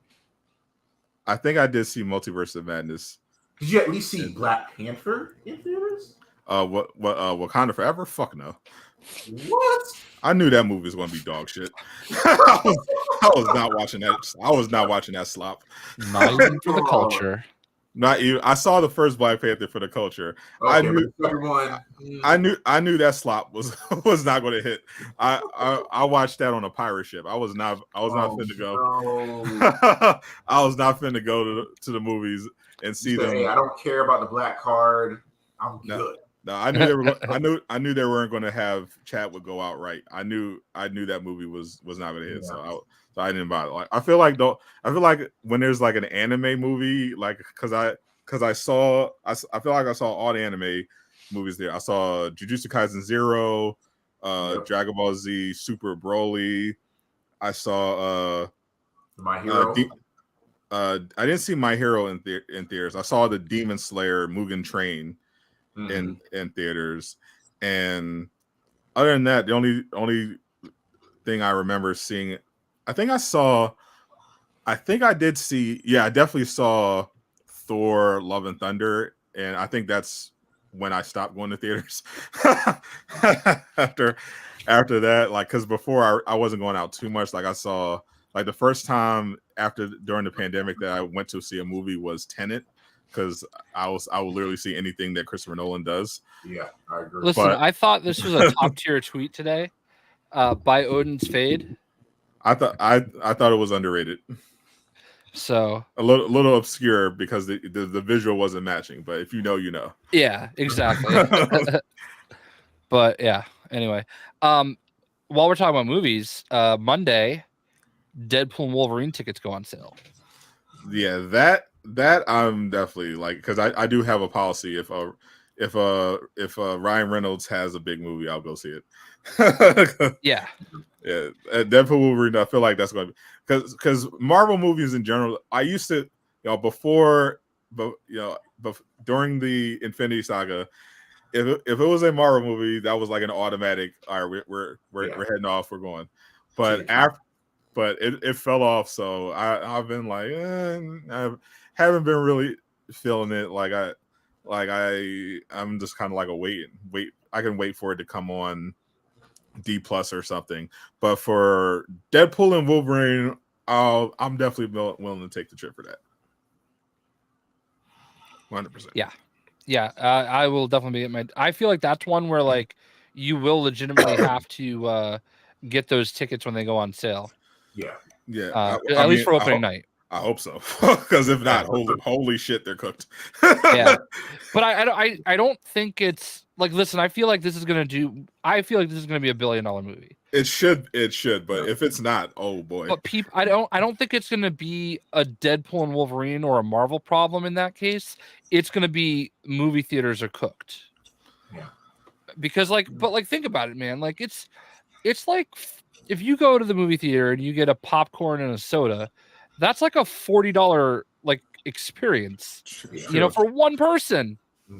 Yeah, I think it is fair to wonder, like, at what point do we like start grading movie theater releases on a curve?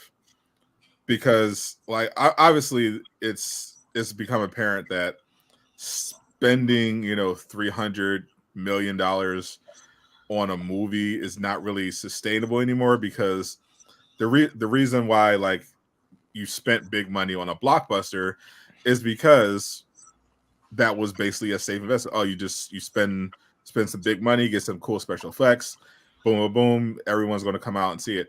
And it's not the case anymore. Like with how much home entertainment has come along, all the different ways you can watch. Yeah, we still obviously have those outlier movies that will pop off, and I think that is evidence that people still will go if they feel like there's a reason to. But there's a lot of movies that'll come out and people look at that and be like, that feels like something I'd watch on Netflix or Amazon, but it's not something I'd go out, because especially if you have a family, like, okay, or we gotta bring the kids, and then that's going to be $15, $20 a person, and then everyone wants snacks. So if you're a family, even if you go by yourself, like that could be like a $50 trip. I'm a theater snob. Like if I go to a theater, I want to make sure I can put my feet up. I want to be able to lean back. I want to have some real food. And I want cold popcorn. It's like all that. Like, so just entry itself is crazy, and then getting all the stuff to go along with it. It is for like two people. You're looking at $100, and that's just off rip. Oh, so you gotta get the collector like bucket, which I don't know. They have one for every movie now, and I'm just obsessed with it now.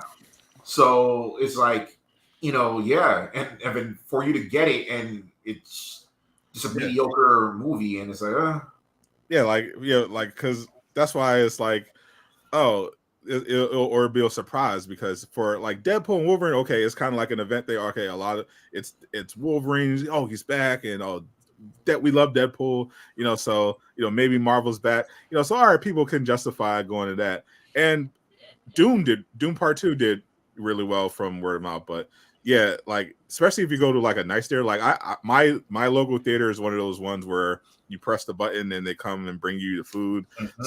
So and they serve real food. I'm not going to get like popcorn or nachos when I'm there. I might get some sliders. I might get some ribs. They chef up in there.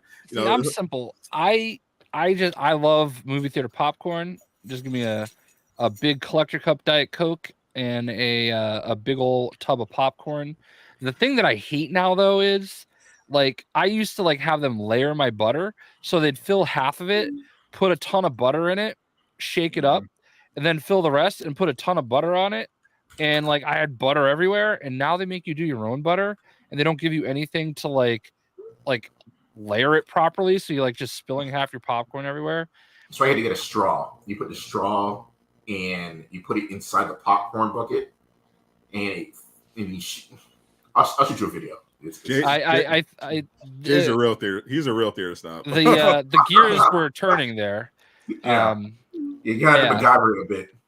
There are like covers now that you can get that some of them have that let you do it a little bit. But what we actually end up doing is we ask for a tray, and then we'll just dump half of it out on the tray and then like do it that way. But give me some really good buttered popcorn, movie theater popcorn. I'm set. I'm good. Maybe my theory is just good because I just say, hey, give me a popcorn with extra butter, and it's perfectly buttered. Well, they have a station where you have to do it yourself now, and if you say, can you just layer my butter? Like, no, we don't even have it over here anymore. It's all over there. Oh yeah, I'll do it. that way. Oh yeah. I don't do that. I just press the button and tell them what I want, and they bring. Oh, I got you. Yeah, I don't. I look like putting butter on my own popcorn. No, I just say butter my popcorn, extra butter. They do a good job, and then maybe I'll get some M&Ms and throw them in there. Get the salty and sweet going. Yeah, Guy had the peanut M&Ms. Guy had the peanut M&Ms. But those are like $5 a piece, and that was before inflation. Yeah. So people will like do that for like an event, like, but if there's a narrative run, like Mario, that became like a cultural phenomenon, people had to go see it, or Barbieheimer, that became like a meme, that was like a cultural phenomenon. Everyone had to go see it. But after the Marvel stuff started falling off, now they don't have it. Like Guardians 3 was a good movie, but it had a poor opening weekend, and it was saved by word of mouth. But because that Marvel magic had worn off, people had seen enough mid-Marvel movies to be like, do it. We really have to go see this, and then they heard, oh no, this one's not trash, and they went to see it and then recovered, but it still ended up being like the least profitable of 3 Guardian movies, even though I thought it was really good, but definitely had plenty of issues. But I thought the Rocket stuff in particular was just some of the best stuff I've seen in Marvel, period. From the writing to the acting, it was absolutely top tier. Looking forward to what James Gunn does with a Superman Legacy, especially since it's going to trigger all the Snyder cultists. God, they're the worst. Absolute weirdos, bro. I hate those. There are a lot of bad fandoms, but yeah, the Snyder. I don't encounter Snyder cultists all that often, but when I do, they always are completely insufferable. Yeah. I think the worst part about the Snyder cultists is that they're doing this for such a mid filmmaker, like just absolute mid movies. Like I like Snyder. He's got a great eye. He's really good at cinematography, but we're talking about movies that for the most part aren't that. They're like 6 out of 10s. Like they're okay. Like they have some stuff that look really cool. But the issue with Snyder's films is that he's shit at editing. He doesn't really do a good job at scripting. Like he's not good at pacing. He's not good at tying everything together. Like, and it's Rebel Moon. Oh my God, Rebel Moon. Which one? Nope. Rebel Moon part. What it like the first 2 are just there's just all the worst things about Snyder. There's all the worst things about Snyder. Like they have some stuff that looks really cool, and it has some interesting ideas, but the writing and the editing is absolute dog shit. And they just eat that slop up. Like, oh, Snyder. I don't get it. Like movie theater popcorn. What Marvin said. So I know no matter how good Superman Legacy is, they're going to hate on it because they didn't get Henry Cavill. But I mean, it is what it is. Like I would have preferred Henry, but for whatever reason he didn't want to do Henry. I don't know this. David, was it Corn Sweet? David Corn Sweat. Yeah, he looks good. He looks like Superman. Like I see people saying, "Oh, why didn't you just get Henry Cavill? He looks like Henry Cavill." Hey, they both look like Superman. Yeah. That's why they were cast. Yeah, he doesn't look like Henry Cavill. He fucking looks like Superman. Isn't he like 6'6"? Did I hear he's like really tall? Because I feel like Superman should be really tall. Yeah. But we can check the wiki. He is around my height, 6'4". Okay, well that's still I feel like that's a minimum. Oh yeah. How tall is Henry Cavill? Oh, Henry Cavill. He's 6'1". Oof. Short king. Well, you'd have been like the tallest. Would have been the tallest man in Japan during the Yasuke, because they say that he was like one of the tallest people in Japan during his time, and apparently he was only like 5'9". Yeah, I mean that was tall. That's tall. I mean that's tall now. Yeah. But imagine walking around 6'4". Caught you a giant. Or 7'5", like Wimby. Yeah.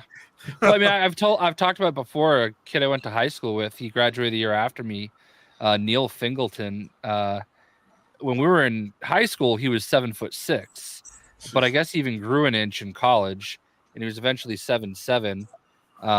Went to UNC, was a McDonald's All-American, then got hurt, ended up at Holy Cross. He ended up becoming the body actor for Ultron, and he was also one of the Frost Giants in Lord of the Rings.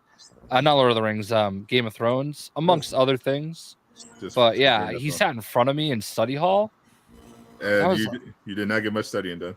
Well, I mean, like, you know, he was just a big guy. That was all it was. It was like, he was really nice, but he was just like super tall. Christopher Reeves is actually 6'4". He's the same height as Cornsweat. So proof that Cornsweat is going to be the best Superman. Oh, there you go. The best Supermen are 6'4". Already proven. He already beat Henry Cavill. Henry can focus on Warhammer and let David cook on Superman. I think he's going to be good. I think the casting so far for Legacy has been amazing. Absolutely, I agree. Absolutely perfect casting. Yeah, definitely looking forward to like just fast forwarding and getting to all this stuff. You know, we're almost 2025. It's right around the corner. We're in May. Yeah, it's wild. Yeah, we're before you know it, we'll have the PlayStation Showcase, which my sources are telling me is happening next week, and then we have June, and we're getting close. We're getting closer and closer to the end of the year. But other than the potential PlayStation Showcase, Jay's favorite game is finally dropping an update next week. It actually would be hilarious if it ends up being the same day as the PlayStation Showcase. But Suicide Squad finally did something. I feel like for the last 3 weeks or longer, we've been like doing the meme, poking the stick. Like, come on, do something. I know Jay definitely has. I actually played Suicide Squad for the first time today, and like you know when you play a game and it's been a while and you like forget the controls. Yeah, that's how I was on Suicide Squad for the first minute. Wow. I was running around the city with the Joker, and I was like, "Wait a minute, how do I glide with the umbrella?" It has been a while, but we're finally getting the part 2 of season 1. If you remember, before launch, they said this would be like a every 6-week cadence. You'd have your new season, then about 6 weeks later, you'd have part 2 of that season. And then another 6 weeks later, the new season, and so on and so forth. Well, so far it's been 8 weeks. And so they're not going to hit that, obviously. But we're finally getting it May 23rd, possibly same day. I know Sony is having their executive conference thing, but that's going to be at night. And they could very well have a PlayStation Showcase then or the day after, but for now, all we have is Suicide Squad on the 23rd. There's going to be new. I believe it's at least supposed to be like two new missions. I know there's a new Brainiac fight, and then there's the mission inside the Daily Planet. And this is going to be the Superman Brainiac fight. I believe that's the Superman. Yeah. And then they're adding, but they're also adding new weapons and a bunch of those new quality of life updates. They were talking about like the changes to the mastery progression. Nothing about what Jay is really wondering about is the skins. Where are the skins? Forget the skins. Just give me my goddamn Mad Hatter doll. Well, you're never getting that, Jay. I made sure of it. Yeah, I it baffles me that a game that's supposed to make all of its money off of selling microtransaction skins, Glad you mentioned the offline mode. I don't know if you saw this, Jay, but your other favorite game that unfortunately did not pop off, Redfall, got an interesting update. So as you know, Xbox had those studio closures lately, mainly at Bethesda. They shut down Arcane Austin officially, the studio that made most recently made Redfall, but in the past did Prey. He also, of course, shut down Tango, who did Hi-Fi Rush and all that. But before Redfall gets the plug pulled, they said they're working on a new update. The last update they were working on before they announced the studio closure, and that update will include offline mode. So they said they're determined to get that one out there. So it's possible that Redfall, while the studio is shutting down, literally it's been shut down.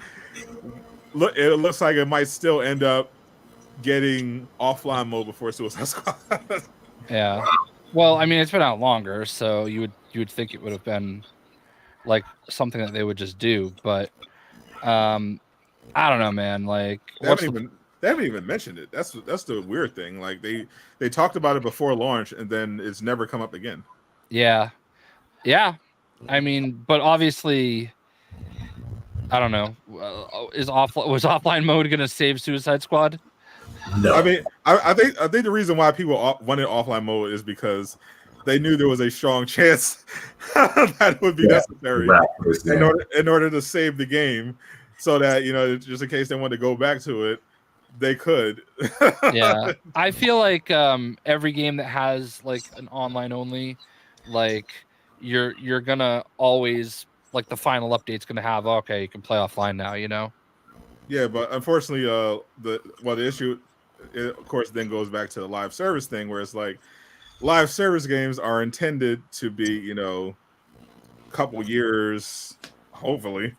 But if this thing shuts down in January or whatever, then well, they haven't added anything that can create revenue in a month. Like, what are you supposed to do? Create some revenue. Yeah, skins. Exactly. There hasn't been a new skin in the shop in a month. Hold on. Oh, Chrome. Or I'm sorry. Sometimes Sadot like falls out. He'll be back. But like, hold on. What was who was I playing? Deadshot. Deadshot. All right, Gentleman Ghost. April 4th. That's over a month. That's like 6 weeks ago. And that's the last paid. I think there might have been one. No, I think that was the last paid skin. Gentleman Ghost was the last paid skin, right? Correct. Yeah. April 4th. Yeah, it's weird. It's weird that for a game that everyone insists is a cash grab, they refuse to grab cash. Yeah. at every opportunity. Just absolutely nope, no cash. We don't like it. So let me ask you, how do you feel about the gameplay loop? Because when it comes to like game service games like this, it's all about the loop, right?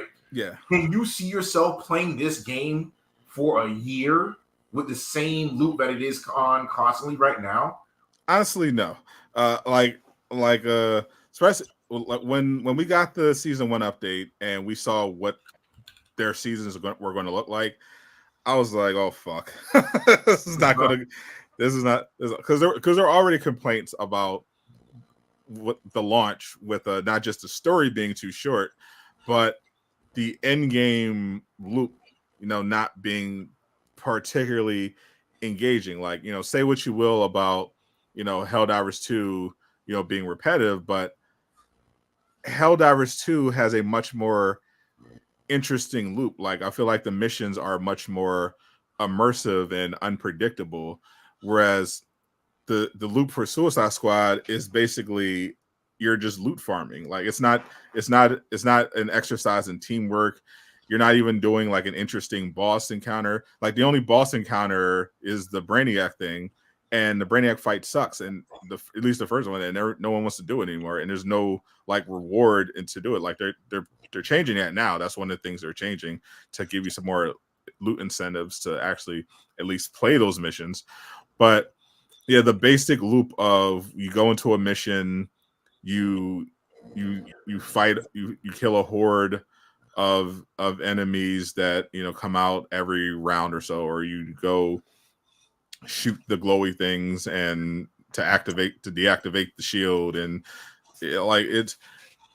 it became like kind of literally mindless. Like, I think it's a problem. Like when I jump into, that's the difference. When I do an endgame loop in Helldivers, I'm like I gotta jump in. Okay, I gotta pick the right loadout for this mission. I gotta, all right, who's on my team? What do they have? All right, we gotta drop in. What's the objective? All right, which where we're going to drop first of all, because that we gotta pick the route so that we go the optimal way, so we don't run out of time and lose our stratagems. All right, we gotta hit this place first. Oh shit, bug breach. Fuck, we got like it's like you gotta be on your toes. You gotta be on your shit. With Suicide Squad, I'm literally on fucking autopilot. Like I said, I forgot the controls, but within like a minute, I just like, all right, let me jump in. I'm at mastery level 155. Like I'm almost at the end. Like it goes up to 200. Like you're not supposed to be. And I just drop in after not playing, and I clear it in like a couple of minutes when I'm barely paying attention. I'm just like on autopilot. Like, oh. I have no reason to play with anyone. I have no reason to do team. There's nothing engaging. There's nothing engaging my brain. Like at least with Avengers had. I think that's why I at least need one raid. Like they talked about potentially doing something like that, but they need there needs to be an end game mission or some multiple end game missions where you need a team. Like you have a reason to play with other people, and you have to apply some strategy. You have to, work together, or just have really good loadouts at the very least, and something that you can do together. And it just feels like they just don't have like the Green Lantern Brainiac reskin. Like that's the Green Lantern fight was like, I think in my opinion the best one in the campaign. But even then, they're not great, but I thought they did a better job. So at least that's more interesting. So we'll see if playing that, becomes a little more interesting now that you have that new loot incentive. But yeah, that they just suffer from a lack of interesting things to do while you're farming. It's like yeah, you can throw on a podcast and farm, but when you're at the level I am, like there's nothing to farm for. Like that's one of the things they tried to adjust. Like sure, I can just keep grinding until I hit 200, but there's no reason for me to hit 200. And there's no new loot. Like now that's one of the things they're adding more extra master level items and special rare drops from the brain. Like that sort of stuff will help along the way, but ultimately they're going to need more interesting missions to do stuff. Like it's great if you add new characters, preferably it'd be great if they add better, more interesting weapons. But at the end of the day, you have to have something interesting to do with all it. It sucks because like the design of the weapons is pretty cool. They like look those great. Black Manta weapons look so cool. Yeah, they look amazing. It's just, but Trix Ridiculous is pointing this out. Like, oh yeah, you're showing these weapons off, but half of them, no one's gonna fucking use them. Like, oh, they look nice, but who's gonna fucking use this perk? Yeah, that is the thing that's frustrating, is that you get these like cool looking weapons that they're new and shiny, and it's like you want to use them, and then you use them, and you feel like there's no point because they don't do anything. Yeah. Like in order to do what you do, you have to have like the build set properly, and if you're not doing it with the build, then there's like nothing, like there's no point, Yeah, like especially when they did the way they did this past season, the season 1 debut, where they literally made mutators to force you to play this certain style with with these certain pieces by saying, oh, you know, all that stuff you farmed for last season. Yeah, we're going to put rules in place so that you can't use that stuff and you have to use the new stuff, whether it's good or not. And it's just like, yeah, that's not how you do that. If you want people to use the new weapons, you make the new weapons better than the old weapons. That's how that's supposed to work. Yeah, it's crazy. This is probably the first game that I played the beta for and was like, yeah, I'm good. I'm glad. I'm glad for the free demo. I'm gonna try it out. I just felt like, hey, I just don't see me doing this over and over and over again. Like, you know, the concept is cool, but I didn't see the longevity to it. It's crazy, but I actually enjoyed the demo, like the because the main thing I thought was that I was thinking like, okay, well, the world's not much to do like outside of the missions, but I thought, oh, some of the missions are really good. Like it was good that they front loaded those particular missions that they did. Because especially the Batman museum experience, the Batman experience, and we thought, oh, well, if that's what the rest of the missions are going to be like. They were not for the most part. Yeah. we like, because the one thing Rocksteady is known for is like, okay, well, they have really good missions, they got set pieces, and when they do that, yeah, it hits. Because especially with the graphics, like people try to hate on the graphics, but these are some of the best facial design and animations ever created, like hands down. I think my biggest concern was always Brainiac, though, because like Brainiac has just been done to death. I mean, this is Injustice 2 all over again. This is Lego Batman 3. Like we've done Brainiac so many times, and that just limits like the type of like diversity in enemy, you know? Yeah, like you understood why they did it too. Right. It makes sense. But like everything they did makes sense. Yeah. It's just not fun. It's just not as appealing. I think like it's cute. That's the way I like to describe it. It's a cute idea to have a gentleman ghost skin. Elseworlds, it's cute. It works. You know, Lawless and Mrs. Freeze, like it's cute. I get it. I see where they're going with it. Right. In this form of media, I just don't think it works. Like you can get an episode like that in like some Suicide Squad Kill the Justice League like animated series, you know, but playing the video game is a different beast. Yeah, and because it's like there were more interesting ways that they could have done this concept, and obviously the most obvious thing is like, whoa, you should just made a Justice League. But even with the Suicide Squad premise, I thought that was a fine premise. Yeah, it's just that the way they set it up is like, oh, we're definitely setting this up to be a live service game. You know, down to the Avengers formula. You have one enemy faction where that enables you to have a bunch of mobs of disposable bad guys to deal with, and then they double down on it. Like instead of just giving you new bosses to come in, it's like, no, we're going to have you fight a different version of Brainiac. It's the multiverse. So this one, except this Brainiac is going to be a reskin of this boss fight, and this and it's like imagine if in Avengers the only enemy was Monica, and it was just Monica with the abilities of different characters, like Monica dressed as Abomination, Monica dressed as Taskmaster. like Monica piloting a Kree Sentinel. Like it's just like it eventually it's just like, oh, okay, can we get somebody like, because I thought obviously, you know, there were going to be some people who just wanted to play they just wanted a Batman game, and that's, you know, whatever. But even with this concept, I actually did think it would have been more interesting. Like I like the idea of having one JL member not be brainwashed. You know, they chose it for to be Wonder Woman. statistically, it'll probably be Batman if we go by the lore, because Batman, Mr. Prep time. He's all over the place. he's got prep for everything. But that aside, the idea is cool. Have one member help the Suicide Squad, and because obviously, conceptually, it's like, oh, the Suicide Squad, they don't have a chance against the Justice League. How would they do that? Well, you mitigate that by saying, okay, well, not all of the Justice League are brainwashed, so you have Wonder Woman helping them. Except they didn't do that. Like, that's why when I first saw Wonder Woman in the trailers, I thought, oh, that's how they're going to do these fights.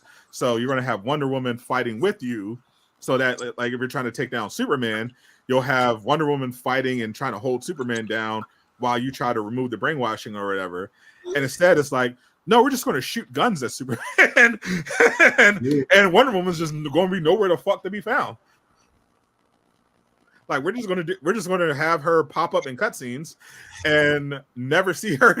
I'm like, why wouldn't they do that? Like, why wouldn't you utilize Wonder Woman to make it, to help with that immersion and to help build that together, make more sense. I don't understand why they didn't go that route. Like, I thought that would have been, especially if you made it not a pure shooter and made the characters feel a little more unique, because then you could have had playable sections with Wonder Woman, or with Batman, just to bridge that gap, to help the people who wanted that type of game, to make that interesting.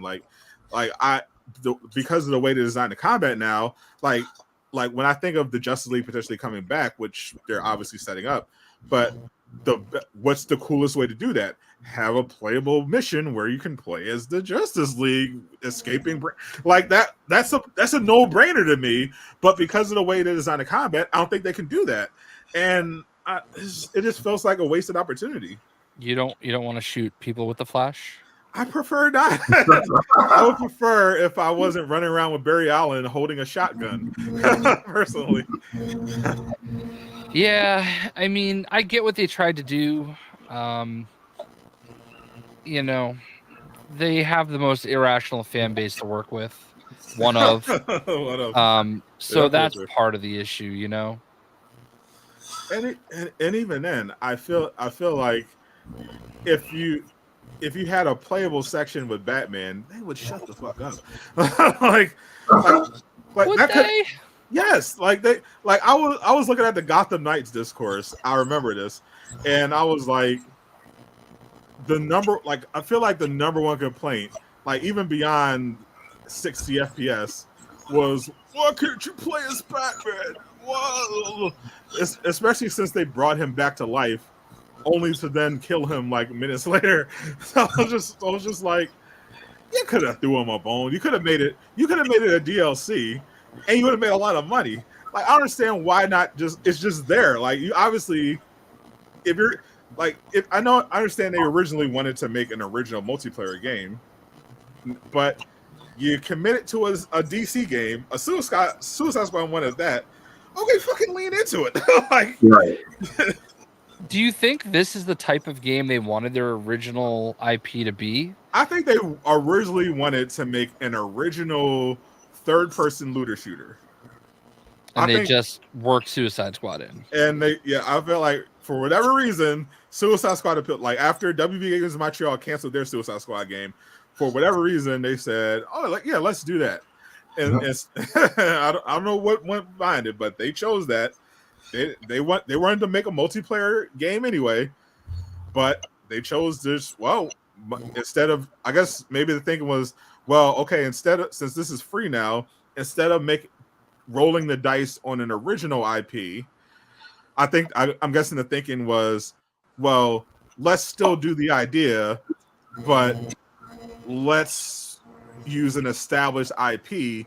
That way, it'll be easier to sell. Yeah. Yeah, that's how I think it basically went. They wanted to make a shooter anyway, and they ended up going with the Suicide Squad because it was at least something that people recognized. Yeah, an established IP let's just take that and reskin it into what we wanted. Yeah. Well, and by established IP, I mean Harley Quinn.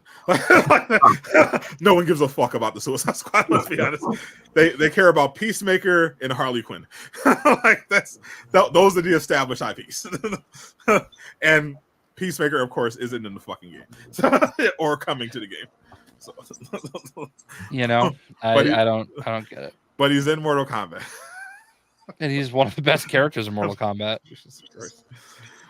And Multiverses is getting. We didn't get to talk about this last week, but Multiverses is getting the Batman Who Laughs skin for their Joker character before Suicide Squad. Hold on a second here.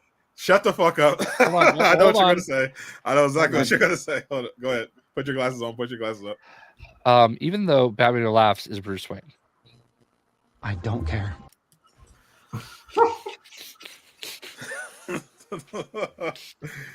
Even though technically the Batman Who Laughs is Bruce Wayne, Multiverses added it as a skin for the Joker, who they revealed, who was also voiced by Mark Hamill.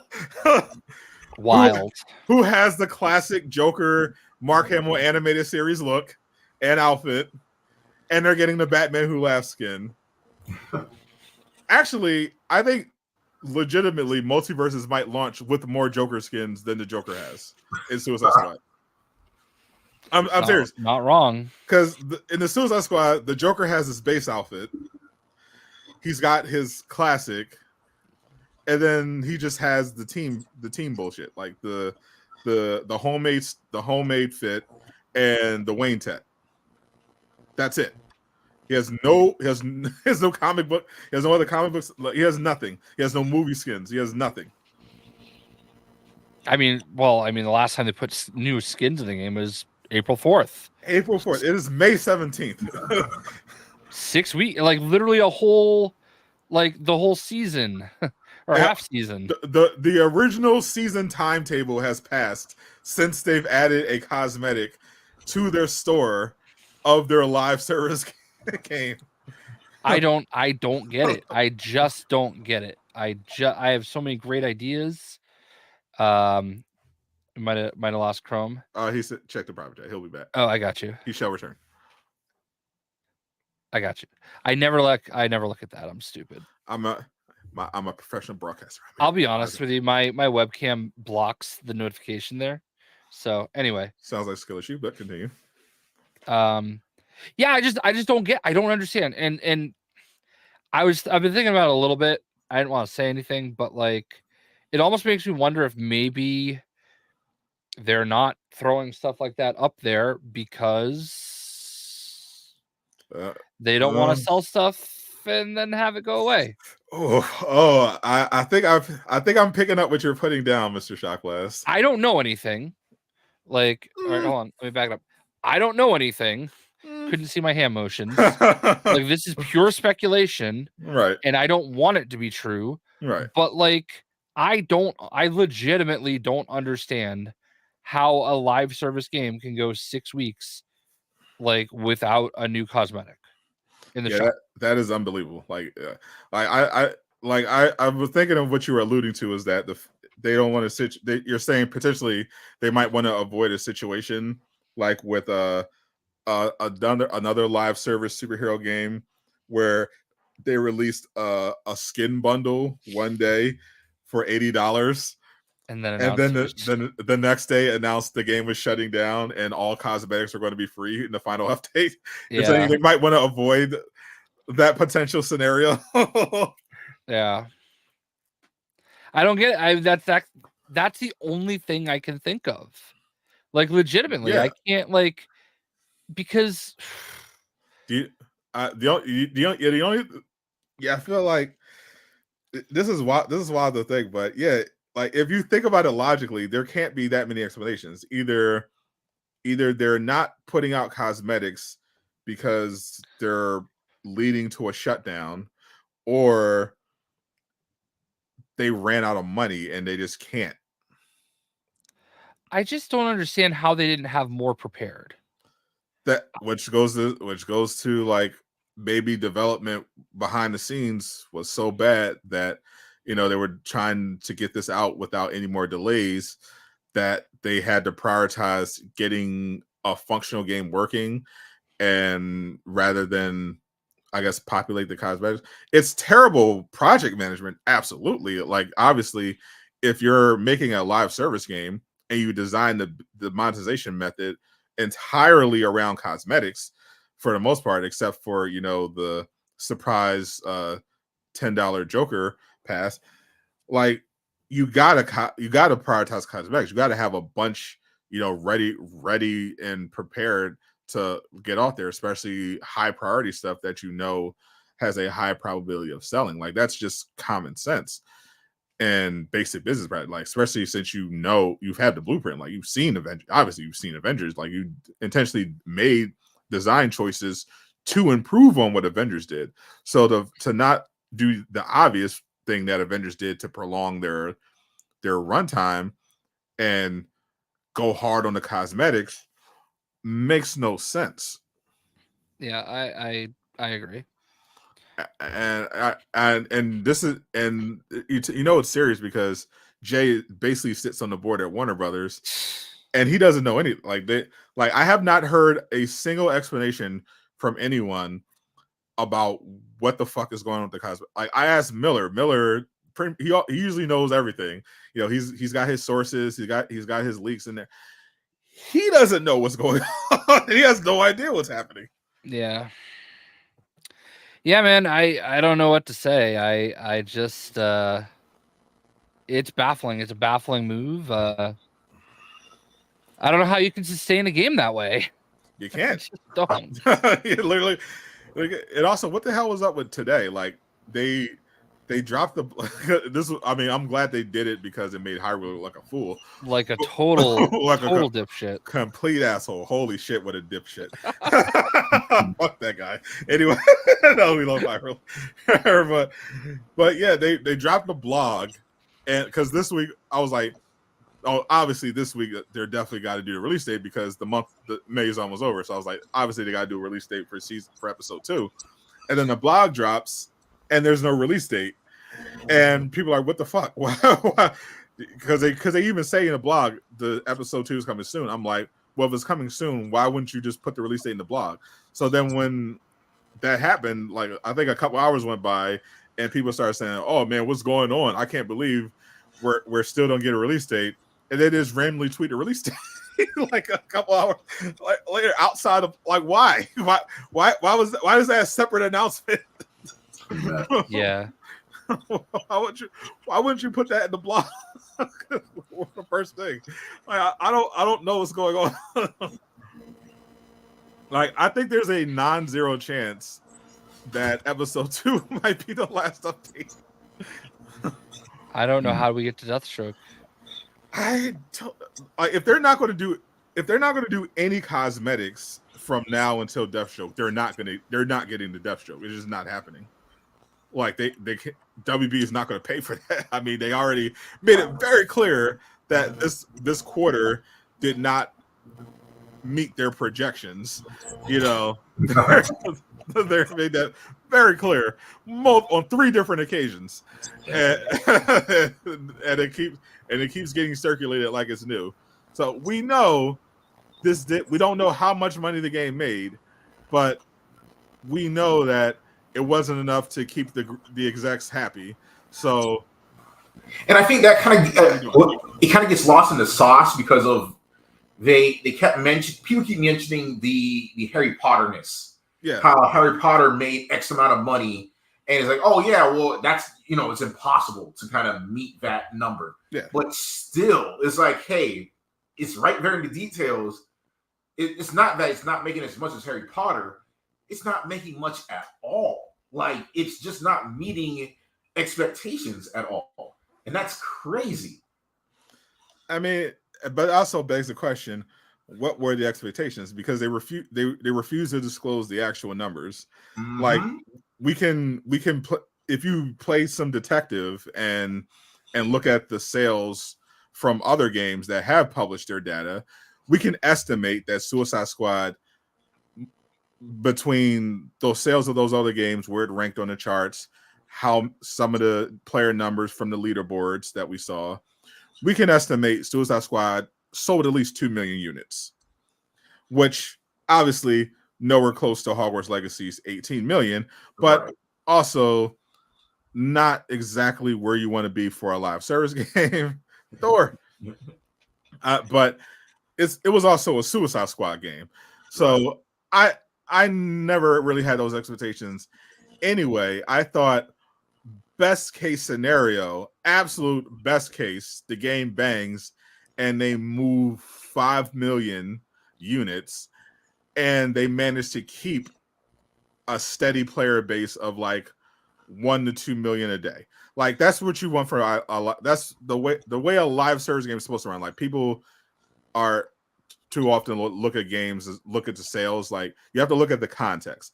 In context, a live service game doesn't need to doesn't need to be the best selling game of the year.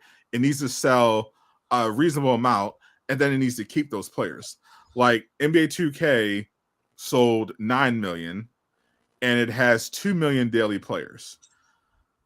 That's enough for them to be profitable. Obviously, they always want more. That's why they're constantly nickel and diming and fucking the players over. But the idea is that a one-off game, it needs those big sales. Like it has to have them. But whereas a live service game, it just needs to have it has the ongoing revenue model built in. You just need enough players cycling through to get some of them to buy into it. And the problem with Suicide Squad is we don't have the hard numbers. We obviously know they're not pulling in 2 million players a day. It's obviously way higher than the Steam charts that they keep throwing around. But pretty much everyone is on PlayStation. And the problem is that when you go long stretches when there's no content, there's no cosmetics, there's no reason to log into the fucking game, well, then that player retention starts dropping and dropping and dropping, and then that revenue starts drying up, and it just becomes like now you're just operating at a loss. Like why aren't you doing something? Right back. Yeah, that's why I think Jay's theory may be valid. Like maybe they are just preparing to move on to the next thing. Yeah. Do we have any other topics? Hogwarts Legacy. Wait a minute. What? Hogwarts Legacy made money because it's fucking Hogwarts. Like they didn't have to do anything. They just said, "Oh, hey, we're making a game in the Harry Potter universe. It's going to be open world and it's going to be on current gen consoles." Oh, okay. And it catered to casual. Like you can put it in casual mode, and like I said, my sister played it. Her other female friends played it, and they usually play The Sims and foolishness like that. Oh, sorry, not foolishness, but it's like you could just put it in a mode where like combat was mad easy, and it was just mostly for the story, and people could just jump on in. And of course the culture war nonsense. Yeah. That's what really bumped it up. Like it was going to sell anyway because it's Harry Potter, but it was hyper boosted by the culture war. If they were listening to fans, it would have been a very different game. Like there was no Quidditch, there was no DLC. You couldn't even eat in the Great Hall. Like it was a beautiful recreation of the castle. That was really cool. But yeah, there was a lot of stuff that players wanted that just never ended up happening, and maybe we'll get it for the sequel. But the game 100% sold because of the IP and the culture war. That's what boosted it. Which is funny because the people who were pushing it, buying it out of spite, it's literally everything they hate in games. Like Hogwarts Legacy was the wokest game of 2023. Like that game was not wrong. That game was that's why I love that it did so well because the same people yelling about Assassin's Creed and being mad that there's a black protagonist, they consider their protests in the Hogwarts Legacy situation owning the libs. They think they won, but that they won by buying and supporting and signal boosting the wokest game of the entire year. Like there's overflowing diversity in that game. You've got you've got lesbians, you've got a prominent trans character with their own side quests. You've got a whole plot line about animal rights activism. you've got African wizards. You've got people from all like there's like this is the most diverse game I've ever played in my life. Like not even just like black wizards, actual people from the African school of wizardry. Yes. Yeah. You know what I mean? Yes. Like they absolutely have a trans character creator. Like they've got everything they say they hate. Hogwarts Legacy has, and it is gladly just ate it up because the grifters told them, "Oh, that we got to fight for Hogwarts." Like it's hilarious. I love that for them. I love that they supported that game because I thought it was fun. I thought the boycott was stupid to begin with. I was like, okay. Oh, yeah. I'm like, okay, bro, it's a game. Like, if you don't want to buy it, just don't buy it. Stop bothering people. Like that was my issue. Like, just let people play the game if they want to play the game. If you don't feel comfortable, by all means, don't play it. Don't play it. Yeah, but the fact that they were like stalking and harassing people, like they even tried before it was shut down. They made a database so you can track who played the game on Twitch. Horrible. Like I was like, what the like? You have brain rot. Like, like stop it. Like it's not that serious. These are just video games. There's a lot more stuff out there you'd be outraged about than that. Yeah, I feel like they latch on to stuff like games so much because they have so little going on in their actual lives. Like there's literally nothing important going on in their lives. They have no real purpose. And this helps them feel like freedom fighters. like they're not on the front lines. They're not signing up for the military. Yeah. They're not fighting in Ukraine. They're not fighting overseas. They're not running for office. They're not making any difference in their communities. But it's $65 to do it. Oh, but I'm gonna dunk on someone on Twitter. Yeah, I'm a hero. Like, no, you're not. you're lame. No one respects you. It's absolutely ridiculous. It's absolutely ridiculous. But that is the world we currently occupy. Games have become serious business. Did you get into the Stellar Blade, Krome? So no. So I don't play dead or alive volleyball. You're not a gooner, is what you're saying. You're not out here gooning. Yeah, I'm not here for the plot, you know, like there's so much more out there. But you know, I haven't heard anyone say anything about the story. I haven't heard anybody talk about the gameplay. So it's like, you know, I'll wait on it. So the graphics are phenomenal. Yeah. Obviously, there's plenty of plot, but weirdly, it's not really plot. Like the Stellar Blades, the Gooner stuff is really just in the cosmetics. Like you can literally dress her however you want it. Like they don't for the most part really even acknowledge.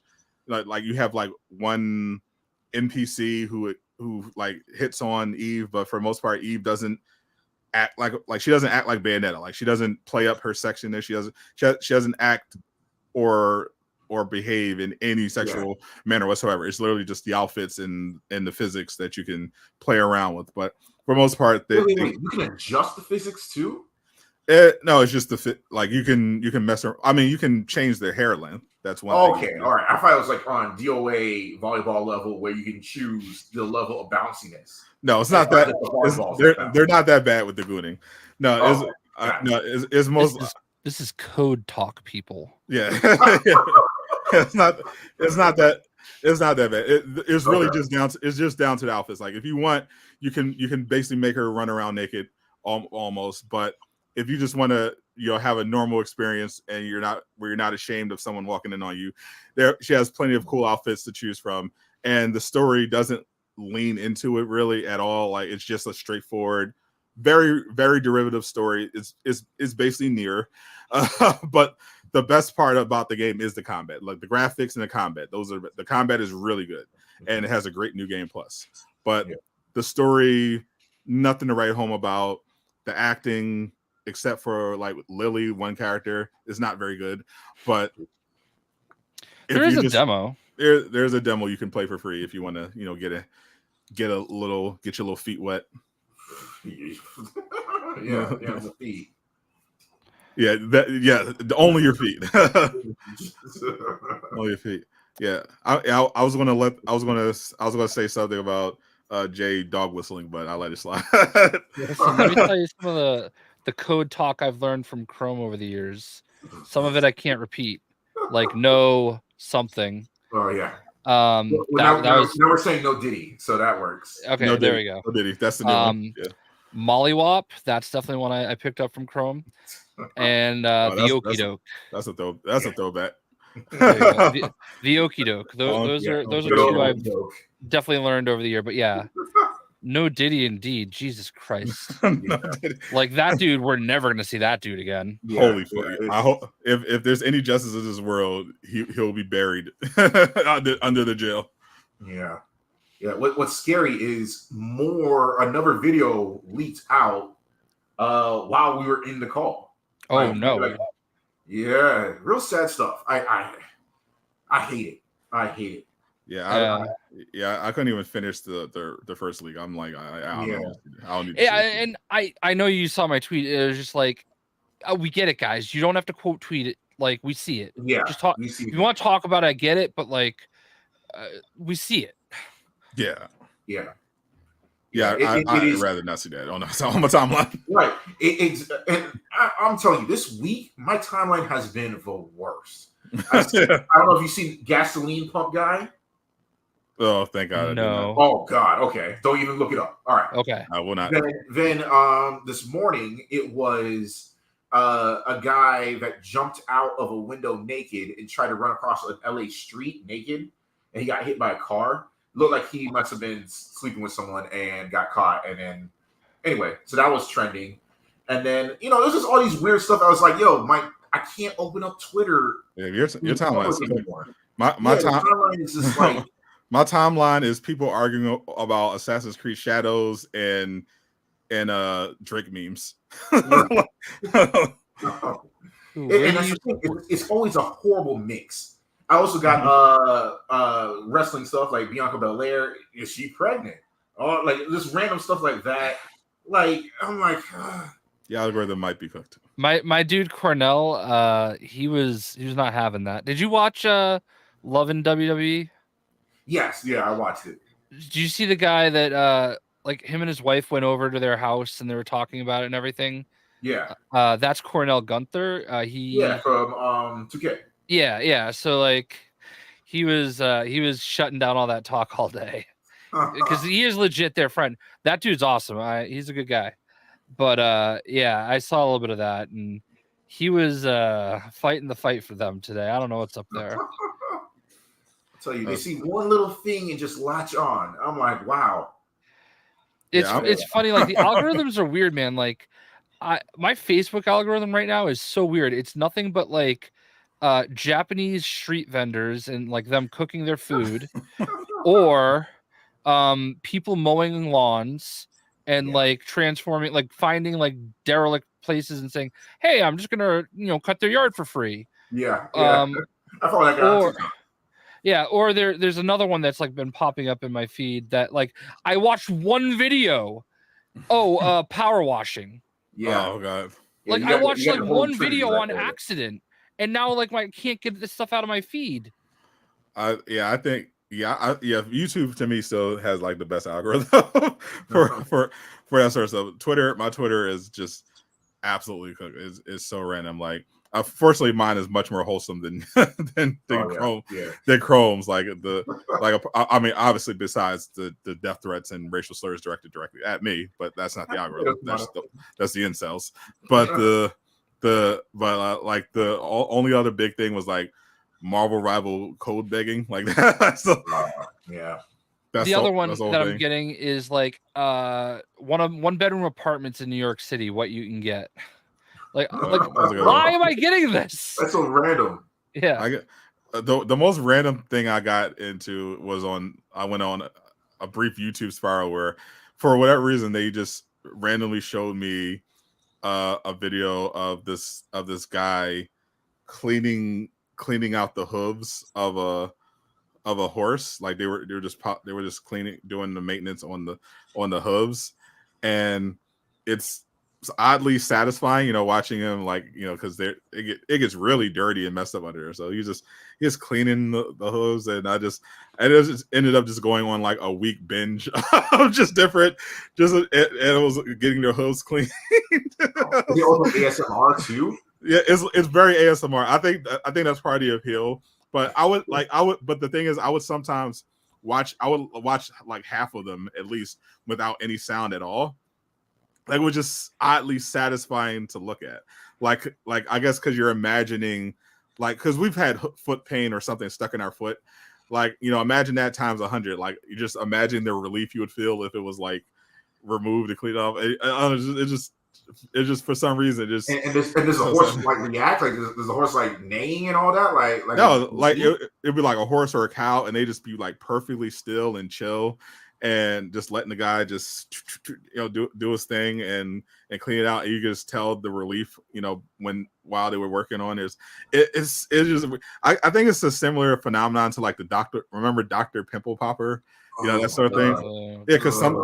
Yeah, because it's like it has some of that in there, because sometimes they'll have like some type of thing, and they'll pop it and like pus will leak out, and it'll like deflate, and then they'll clean the rest of it off, and it's just like, there's something you just couldn't look away. And then because I was like, oh, that poor cow or that poor horse, and I was like, wow, I got it now. Well, since I started, I have to finish and see the finished product. I want to see him get that relief. Like, you want to see the finished product, So I just end up watching it, and then this YouTube just served me that, and they're like really popular videos too. I had no idea this entire community and niche was just a thing. I'll tell you what though, I'm not complaining about all the Asian cooking videos. I feel like I'm learning a lot, but I haven't got the confidence to like try some of this stuff. And I never realized how much oil these people use. Yeah, like there's just oil. I've never done sesame oil. Sesame oil is pretty good. All right, I might have to like look. Could we have like it's like an Asian grocery store kind of thing near my mom's house. I've always wanted to go in there, but maybe that's what we need to look into. Jay, what do you season your chicken? What do you season your chicken with, Jay? Everything, dude. You should. I have a lot of seasonings. Which specifically? So my favorite thing to do is I will marinate it in teriyaki and sesame, a mix. Mm-hmm. Or I have like a cabinet full of. I like marinades. I use like Jamaican jerk. We've got like an Italian one. But I also have like literally like 5 racks of spices. So I like Mrs. Dash a lot. I use a lot of Italian mixed seasonings on just about everything. Never use salt. Like, I feel like every cooking video I see, like a steak, somebody's like, oh, let me put some salt on it. Yeah, all your other seasonings have salt in it already, right? Yeah, I do not. I don't even think we own salt. I own kosher salt, and it's fire. Okay, well, I mean, I'm just not a salt guy, but lots of like pepper. I'll take a picture of my spice rack. Little drizzle on the Wagyu beef burger. Yeah, after we're done, I'll go take a picture of my spice rack. I'm not that white guy you thought I would be. Well, we already know one day you're going to release the award-winning chili recipe to the world. I am a 3-time Bose champion chili cook-off guy, and I like go all out with my. Listen, my chili is not that hard to make.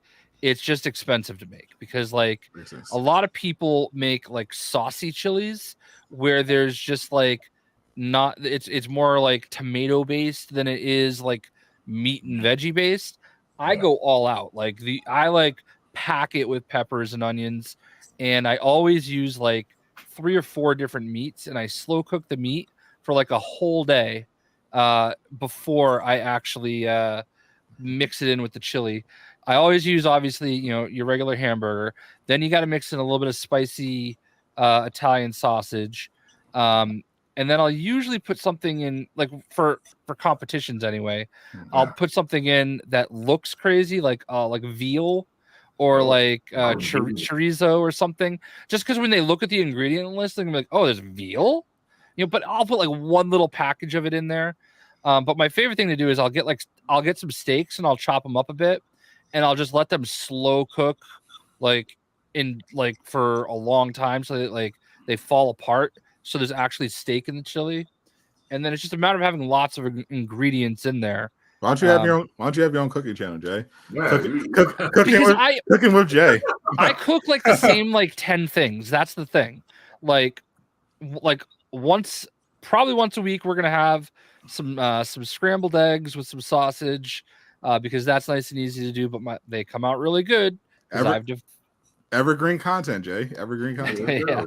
But the chili I don't make that often. But my chili is I'm not gonna lie, my chili is good. I love grilling. I do tweet pictures of my grilling quite often.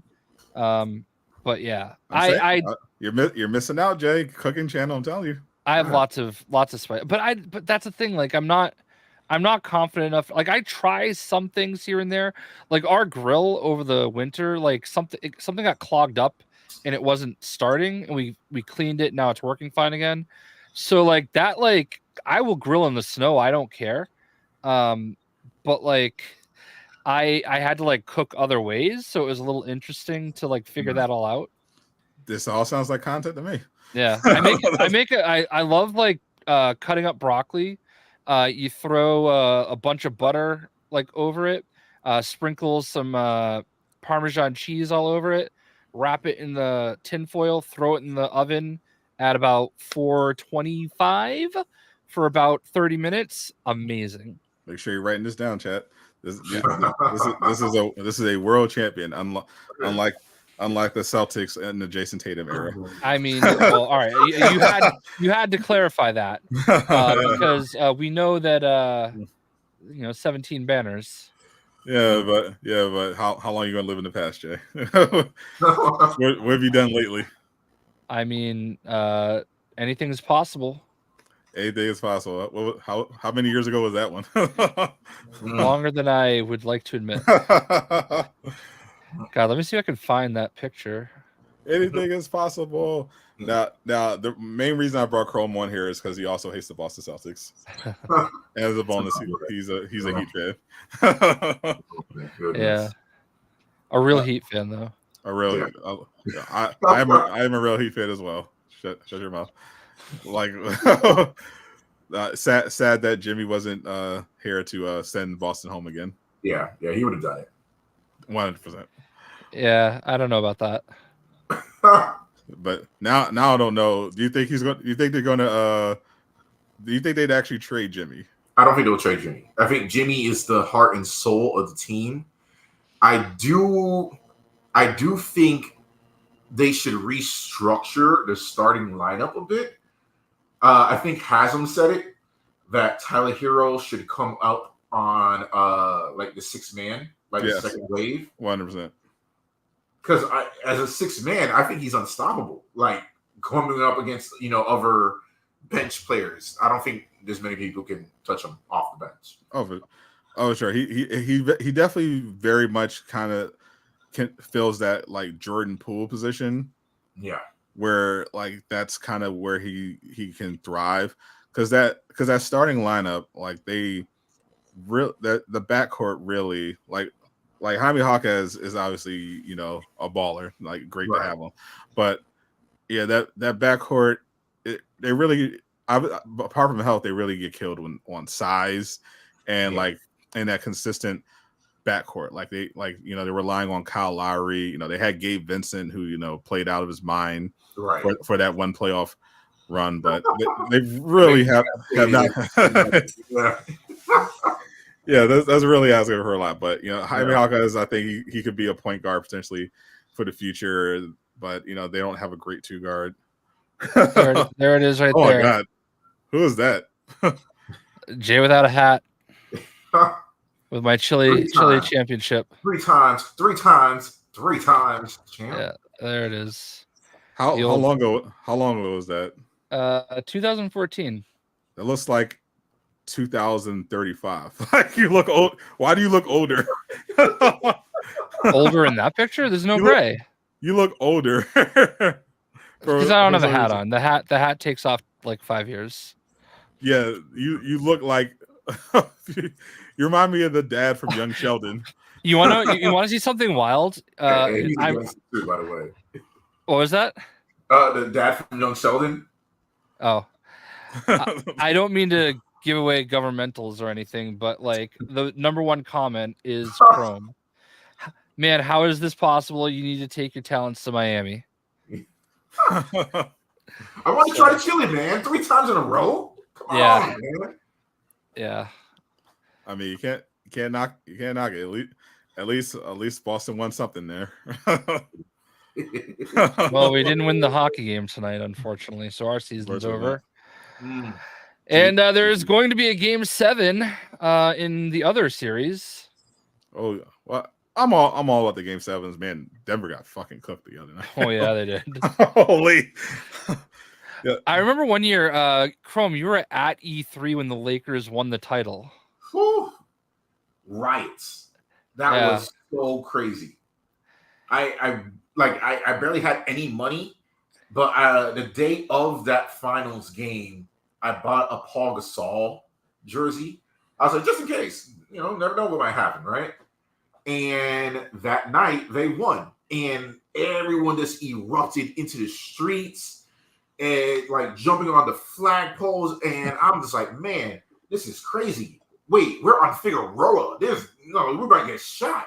But it was just nuts because this is a bunch of gamers that kind of got bunched up into the biggest sports event of the year. You know what I mean? Like, it was just crazy.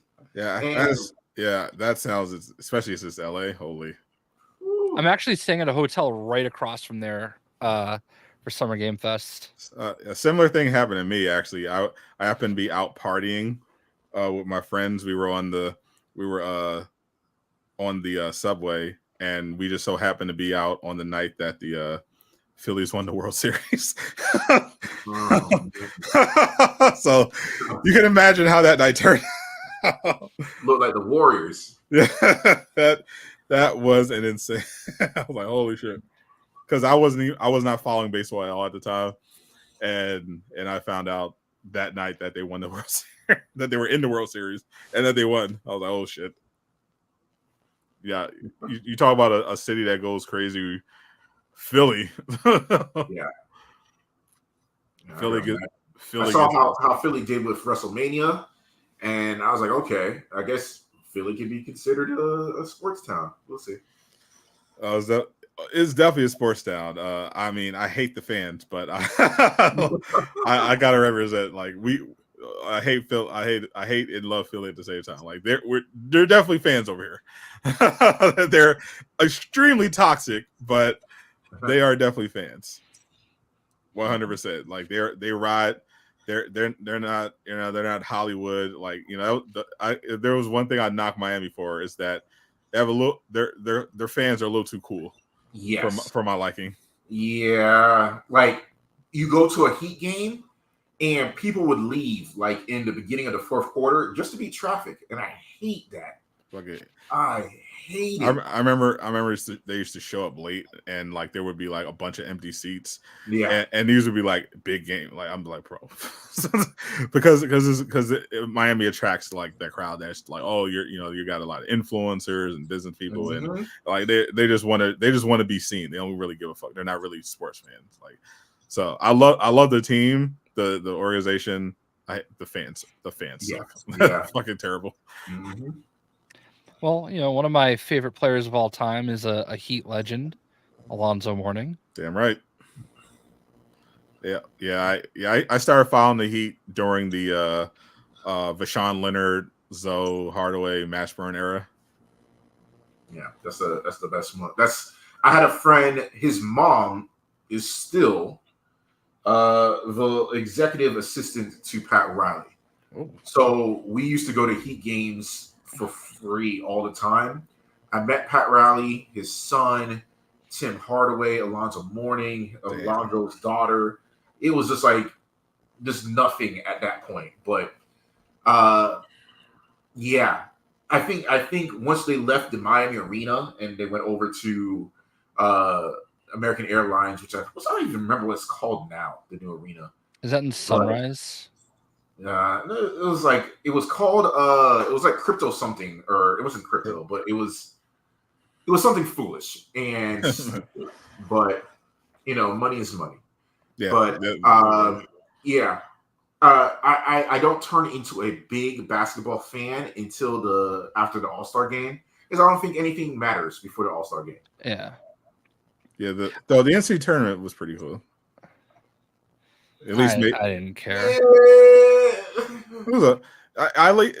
At least they gave us some extra games where people actually cared. But then, you look at who won and how they ended up at the end of the season. Yeah, because it ultimately doesn't. We all know that ultimately the playoffs is the only thing that matters. Like the play-in tournament and the actual playoffs are the only thing that matters. The play-in tournament, definitely a dub.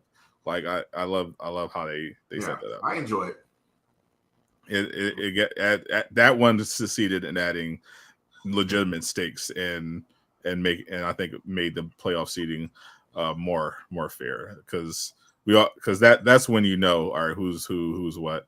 And I just gotta say, love seeing the Lakers lose. I don't hate the Lakers like I hate Boston. I just don't like LeBron. I think it turned this into first take. But do you think that Bron is leaving the Lakers, and do you think he's going to follow wherever his son is drafted to? I think LeBron is full of shit. I believe him when he says he wants to play with his son, which is why he's strong arming him into not staying in school. Yeah, because dog. Yeah, like he wants to play with his son, but he's not going to play wherever. Like all this stuff about implying, he might sign elsewhere. Like he's just doing that because he wants to make sure that he can strong on the Lakers into wasting one of their draft picks on Bronny. Like he wants to. I'm sure he wants to reshape the roster because the GM always has to have his finger on the scale and build a roster, even though he's terrible at it.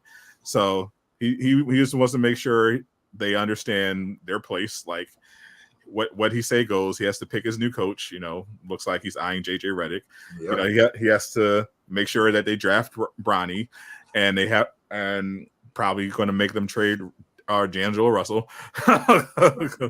Like all this stuff about him potentially like he's so predictable. Like you already know this song and dance. Like whenever he feels like he may not be getting his way, he'll pull some stunt where he flirts with the idea like I just so happened to be at the Cavaliers game. Oh, watch out! Watch out! I might go back to Cleveland. No, you're not. You went to LA because you wanted to build your empire in LA. Like Savannah's not going to let you go to fucking Atlanta or San Antonio or Philly. You're going to the Lakers. They're going to draft Bronny. He's going to sign with the Lakers and he's going to retire. That's all this is all about. This is just all this drama, all this smoke screen. I'm wearing a Knicks hat. I just might. No, you're not. You fucking fraud. You're not going to do anything. The Lakers will just take him at 55. Literally, they don't even if he thinks they're going to burn a first round pick, he's out of his fucking mind. but no, because no one else is going to draft. Like they're not going to. What's great though? Boston has the 54th pick, and I would absolutely love it if they drafted Bronny. Because they could literally just park him in the G League. Yeah, which he should be. Like I do think Bronny could be a good player. Like I feel like he passes the eye test, and he checks all the box. Like he just had that unfortunate, life threatening health issue. But like obviously he's a bit shorter than was purported. So he's 6'1" in shoes. They called him 6'4" the whole every game. That definitely adjusts things, but still he's got a really strong build. Like he's not like he's shorter than Trae Young, but if I feel like right now, if he played Trae Young 1-on-1, he would fucking body him because Trae Young's taller, but he's soaking wet. Like Bronny is actually yoked a little bit, and he's got that 40. I think they capped his vertical at like 40 inches. So I think he's got the physical tools except for the height, and 6'1" is perfectly fine for NBA point guard. I feel like obviously has a high basketball IQ. He didn't shoot well in school, but he's got good mechanics. I think he tries hard. He plays defense. I think he could have a good NBA career. He just needs time to develop. Like he's not going to be. I don't think he's going to be like an all NBA or anything like that. But I think he could definitely turn into like a solid NBA starter. Yeah. I can see LeBron just leveraging LeBronness to make sure his son gets somewhere. He's definitely going to make sure he gets drafted. Like that goes up. Like he wants to make sure his kid gets into the league and has like a situation while LeBron still has leverage to keep him there. Because I do think he will like get there, but he definitely needs time to actually work and be not in his dad's shadow. I mean he's claiming he doesn't care. But he cares. he definitely cares. Yeah, he also said he reads like he's a fucking liar, bro. I don't like him.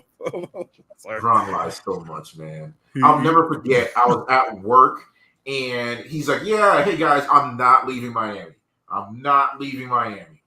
And all you could see was his cars getting towed out and being and he's like, "Yeah, I know what it looks like. I'm not leaving Miami."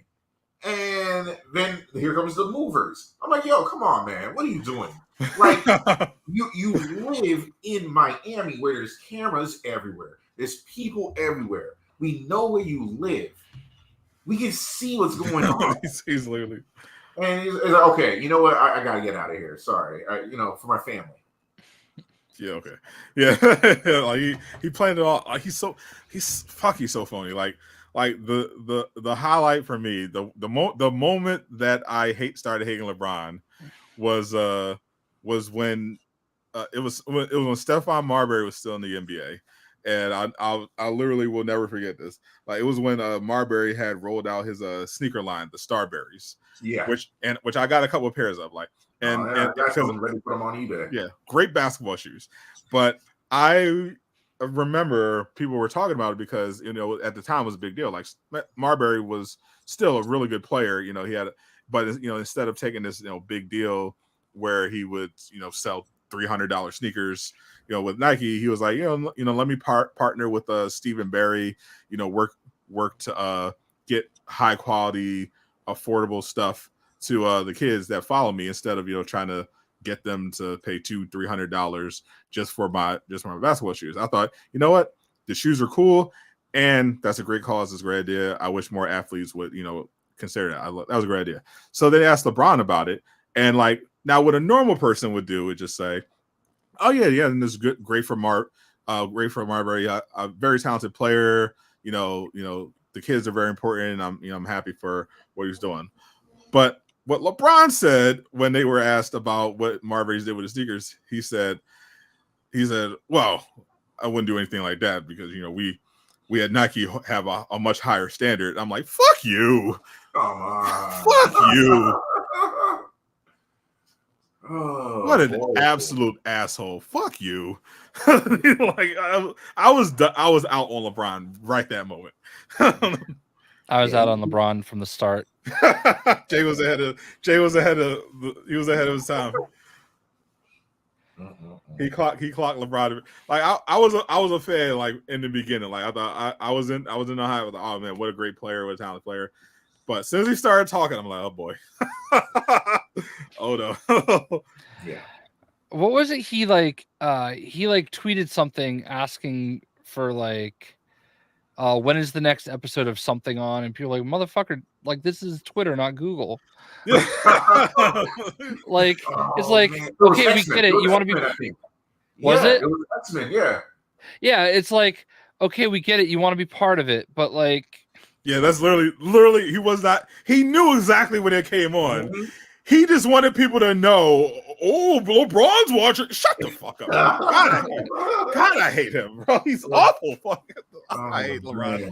I don't know if you guys like know about Soups, but your boy Soups jumped in. It's like, oh, LeBron, great fan, but you can watch on Disney Plus, and like he just gave like this whole spiel. I'm like, yo, what all this stroking? What are you doing? He knows. Don't fall for the bait, but.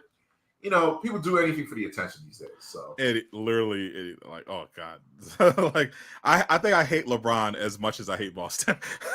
Like, I hate LeBron so much. I'm a unapologetic LeBron hater. Like, Michael Jordan will be the greatest player of all time until the day I die. I don't care. Unless Wemby gets there, I will never acknowledge LeBron James ever. The city of Boston that just changes people. Like look at at J-Lo. J-Lo comes to Boston, and now she's the most insufferable woman in the world. It might be Boston. It might just be Boston. It just might be Boston. Man. Hate us because they ain't us. Oh, we're so glad we hate y'all. I would never want to live in Boston. You know what the greatest thing about flying out of the JetBlue terminal is? Nothing. They have literally all the banners from all the championships we've won. Like, and you just get to like while you're waiting to get through, you just get to see just relive the glory days when Bill Russell had to drink from a separate water fountain from the rest of the team. Everybody had to drink from a separate water fountain back then. Great, good times. I mean, he unfortunately had to drink in the separate water fountain in all the stadiums he played in. It was a terrible time in American history. That was not a Boston exclusive experience. Right. They definitely didn't make it. But even though he gave them 9 championships in a row, they definitely didn't make it easier on him. Yeah, they could have gave him some relief. Like, well, he has a statue now, so we're even. Oh, problem solved. Yeah. Is it bigger than AI statue? I probably because he's taller. Listen, the Boston Celtics had the first all-black lineup in the league. Yeah, that's true. Shout out to Red Arbeck being ahead of the Boston fan base. and those people back then, I'm not that old. They cheered them when they're on the court. Aren't you that old? I'm not that old. Only when they were on the court. Listen, I remember one of the Larry Bird championships. Okay, like that. Did you go to the movies to see Celtic Pride? Oh god, I never saw that. Ah! Yeah, I'm all set. So how many games do you think Boston will lose in the conference finals? They're going to have to play better. See, here's the problem. They play down to their competition. I think that's like the biggest issue. And like the second like Mitchell is out of the game, like they thought they could coast and they can't. They're not built that way. And like I feel like everybody just plays their hearts out against us because we hate you so much. I don't blame you, but like like that's the thing. Like that's why I didn't want to play the Heat, because I understand Heat culture is a thing. They play hard. They just do. And Cleveland had no business being that close in the last 2 games. That was embarrassing for the Celtics. If they're going to play, that's why I'm glad this Pacers Knicks series is going to a game 7, because like they could beat the shit out of each other for one more game, and that's pretty much. I'm just hoping that whoever they play, that they can like be a little bit more rested. Those guys are all like hurt. Especially the Knicks. Oh my god, they have so many injuries. Yeah, like I think Josh Hart left tonight with an injury. Jesus. So like you know, at a certain point they're going to have to start subbing and assistant coaches. Like they're running out of players. Yeah, so like it's a legitimate question, you know? Like they are not good front runners. They just aren't. And I don't love their offense because like they're a very 3-happy team and they do hit their shots a lot, but they never have anybody underneath. Yeah. And I don't know. I feel like as long as Brunson's healthy, they have a shot. Yeah, like look, no matter who the Celtics play, like the other team is going to have a shot. Like I don't see them walking away with anything. Except for the Pacers. I don't know what it is about the Pacers. Played us real good this year though. That's the thing. But in the regular season, like I just watched watching the Pacers in the playoffs. They have like stretches in just entire games where it's like they look like a lottery team, and then they'll have other games where they look like they might be. And I think it comes down to Tyrese Halliburton. Like Halliburton, when he feels like it, is like one of the like a top 3 guard in the league. And then there are nights when he's Ben Simmons, and I don't know why. Yeah, let me just tell you, Brad Ben Stevens, Simmons without the defense, by the way. Yeah. Brad Stevens, though, man, like somehow finessed and got us Derek White, got us Jrue Holiday, and got us Kristaps when he's healthy. Like with nothing, like I mean, like look, I love Marcus Smart, but like, yeah, you know, they trade the carcass of who's the point? I don't even remember his name anymore. The point guard that we sent to Portland for Holiday. You know, Malcolm Brogdon. Yeah, Brogdon. He played really good, but like he always gets hurt. He's always hurt, and he's not Jrue Holiday. Yeah. And then Derek White, like I thought he was gonna be a good, 6-man kind of guy. That dude could be a superstar on some teams. No, Derek White. Yeah, I would follow him, and he was definitely a San Antonio guy. There were some San Antonio guys that end up better than others, but I knew Derek White the whole time, which is like, oh, that guy's just fucking good. Then we got our like 3 white boys on the bench. You got Cornette that comes in, gives you some competent gameplay in the middle, and you've got Hauser who somehow hits all his shots, and then Peyton Pritchard. He looks like that white boy that you just want to punch. Like I get it. I get it. He's just got that like stupid look. He looks like Tommy from Power. Yeah, but he came a long way this season. He's made himself a legit guy.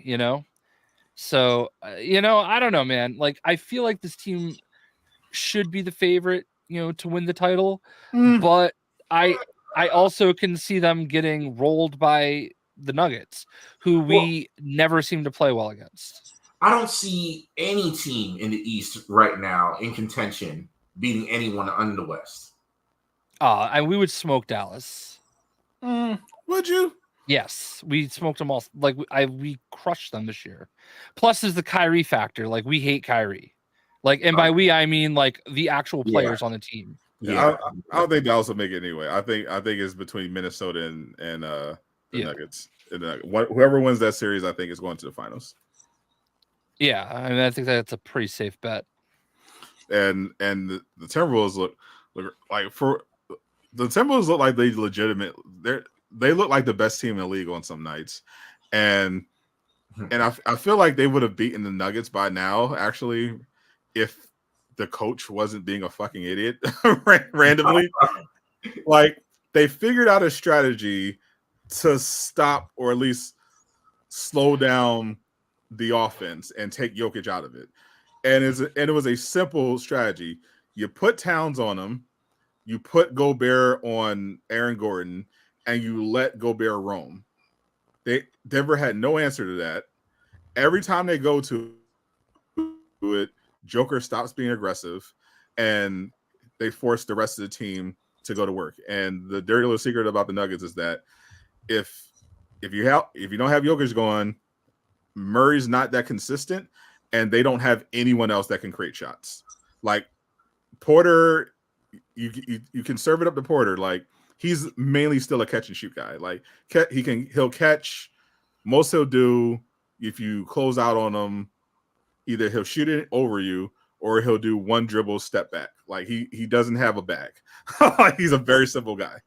So if they were able to just fluster Denver every time by just going through that same matchup, taking Jokic completely out of the play. Because whenever they have that alignment, like with Towns on them and Gobert Ronan, he doesn't like to attack. He just passes off to everyone else. But if you, as soon as they, for whatever reason, they just start switching to one-on-one and have Gobert guard him straight up, and then soon as that happens, his eyes light up and it's just barbecue chicken every time. Like 4 times, like defensive player of the year, my ass. Like he gets barbecued every time he has to guard Jokic one-on-one. Wemby should have won defensive player of the year. That was bullshit. I understand he's on a lottery team. He's a better defender than Gobert in his rookie year. He's way better than Gobert. He guards Jokic better than Gobert. Gobert cannot do anything. He's helpless. Like I have not seen anyone get fried that badly in the post. Like any way he went, like step back jumper, pull up in his face, turn, jump hook. He even bodies him. Like he'll just throw his shoulder, move him out the way. Like any way you could imagine, like he's scoring on this man. Too easy. Gobert is a great help defender, but one-on-one. Yeah, that's okay. Hey, you come get him. No, they need to and that's why they won. Like in the last game, they went right back to the strategy. Towns guards Jokic, Gobert hovers in the post and hovers out Gordon they need Gordon out there for his defense, but they also concede that he's like if he can knock his shots down consistently, that's the counter to that. Like you got to have Gobert not be able to just roam. Like you got to have a threat there, and unfortunately, they don't really have like a great option. Yeah. And I turned it in for steak. That was my bet. Yeah. But at least we got some exciting basketball. Can't wait for the game 7. Did you see Caitlin Clark's first game? You know what's funny? I actually subscribe to WNBA League Pass. Do you? I have a Sling membership. So it was only like $30 or like $35. That's pretty. That's about fair. Like, okay, that's cheaper than NBA. And I watched her get beat up, pretty much. So that was quite hilarious. I mean, I love the memes of her coming in and everyone saying she looked like Loki. I was like, damn, she does look like Loki. With the black protestant. Goodness. The black. Like, wow. She's about to hold up the timelines by herself. But yeah, she's gonna learn though. Everyone keeps thinking like she was gonna come in and like completely change the game. It didn't help that her first game of the season was against the best defensive team in the WNBA. Oh, they were bought like hard. Yeah, my Connecticut Sun. Yeah. Hey, I know things about the WNBA. Like, yeah, they were an elite defensive team the previous year. They put one of the best defenders in the entire league on her, and I was looking at it, and they, not to mention, they're also trapping her every time she does touch the ball. Yeah. Like it just shows you. And what she's going to learn is to deal with those traps. Like, because I was seeing opportunities. Like she just missed some shots that she normally would make, and those are just going to fall. But really, she was like missing opportunities to like pick up pick them apart as often as she could Yeah. because she's used to shorter defenders in college. When they trap her, she usually has time and can easily like go over the top and make the right read. But because they're bigger and longer, she was having a harder time and wasn't hitting those rollers because it was there, like they were determined not to let her touch like not. Yeah, like, that was probably the game plan. Like, hey, I know everybody's here to see her. Let's remind them what's up. Yeah, she was best in that offense as a decoy because, and I also wish they would have ran some more plays for like she's really Steph Curry, and if you see how Steph Curry plays, they're constantly running different off-ball plays for him. They run a lot of post splits. They have obviously a really good passing big, and I feel like too many times like they were kind of giving Caitlin the ball and trying to have her just trying to create off the dribble, and I'm like, well, that's not going to work because they're just sending hard traps every time she touches the ball. Like the 1-3 she got was like off a pin down, like a double pin down. It's like you got that's what you got to run if you want to get her the shot. Otherwise, yeah, you got to set it up so that as soon as they send that trap, someone's got to be right there to dive to the rim and then swing, boom, boom. Once she gets through that, I think she'll be all right. Time will tell.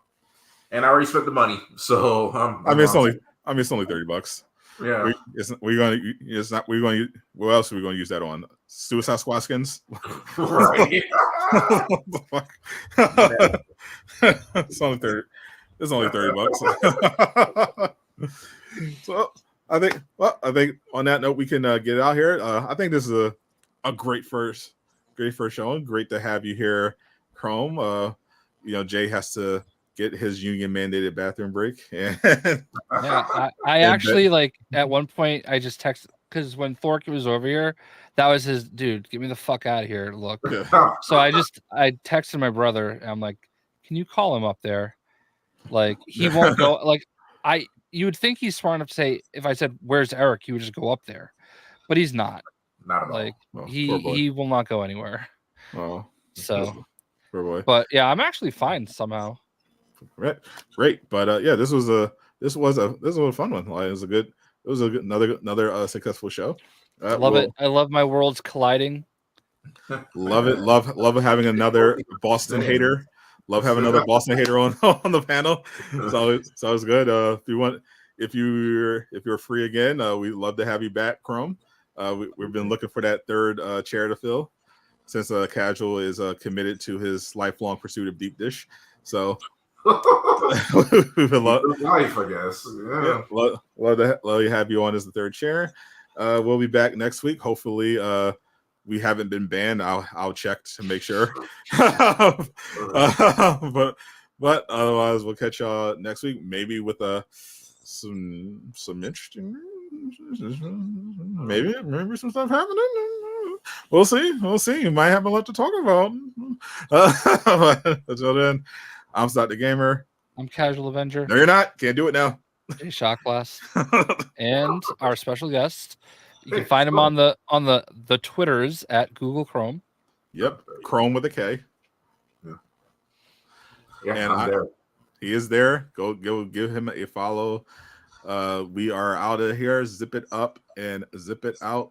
Peace, my naysayers.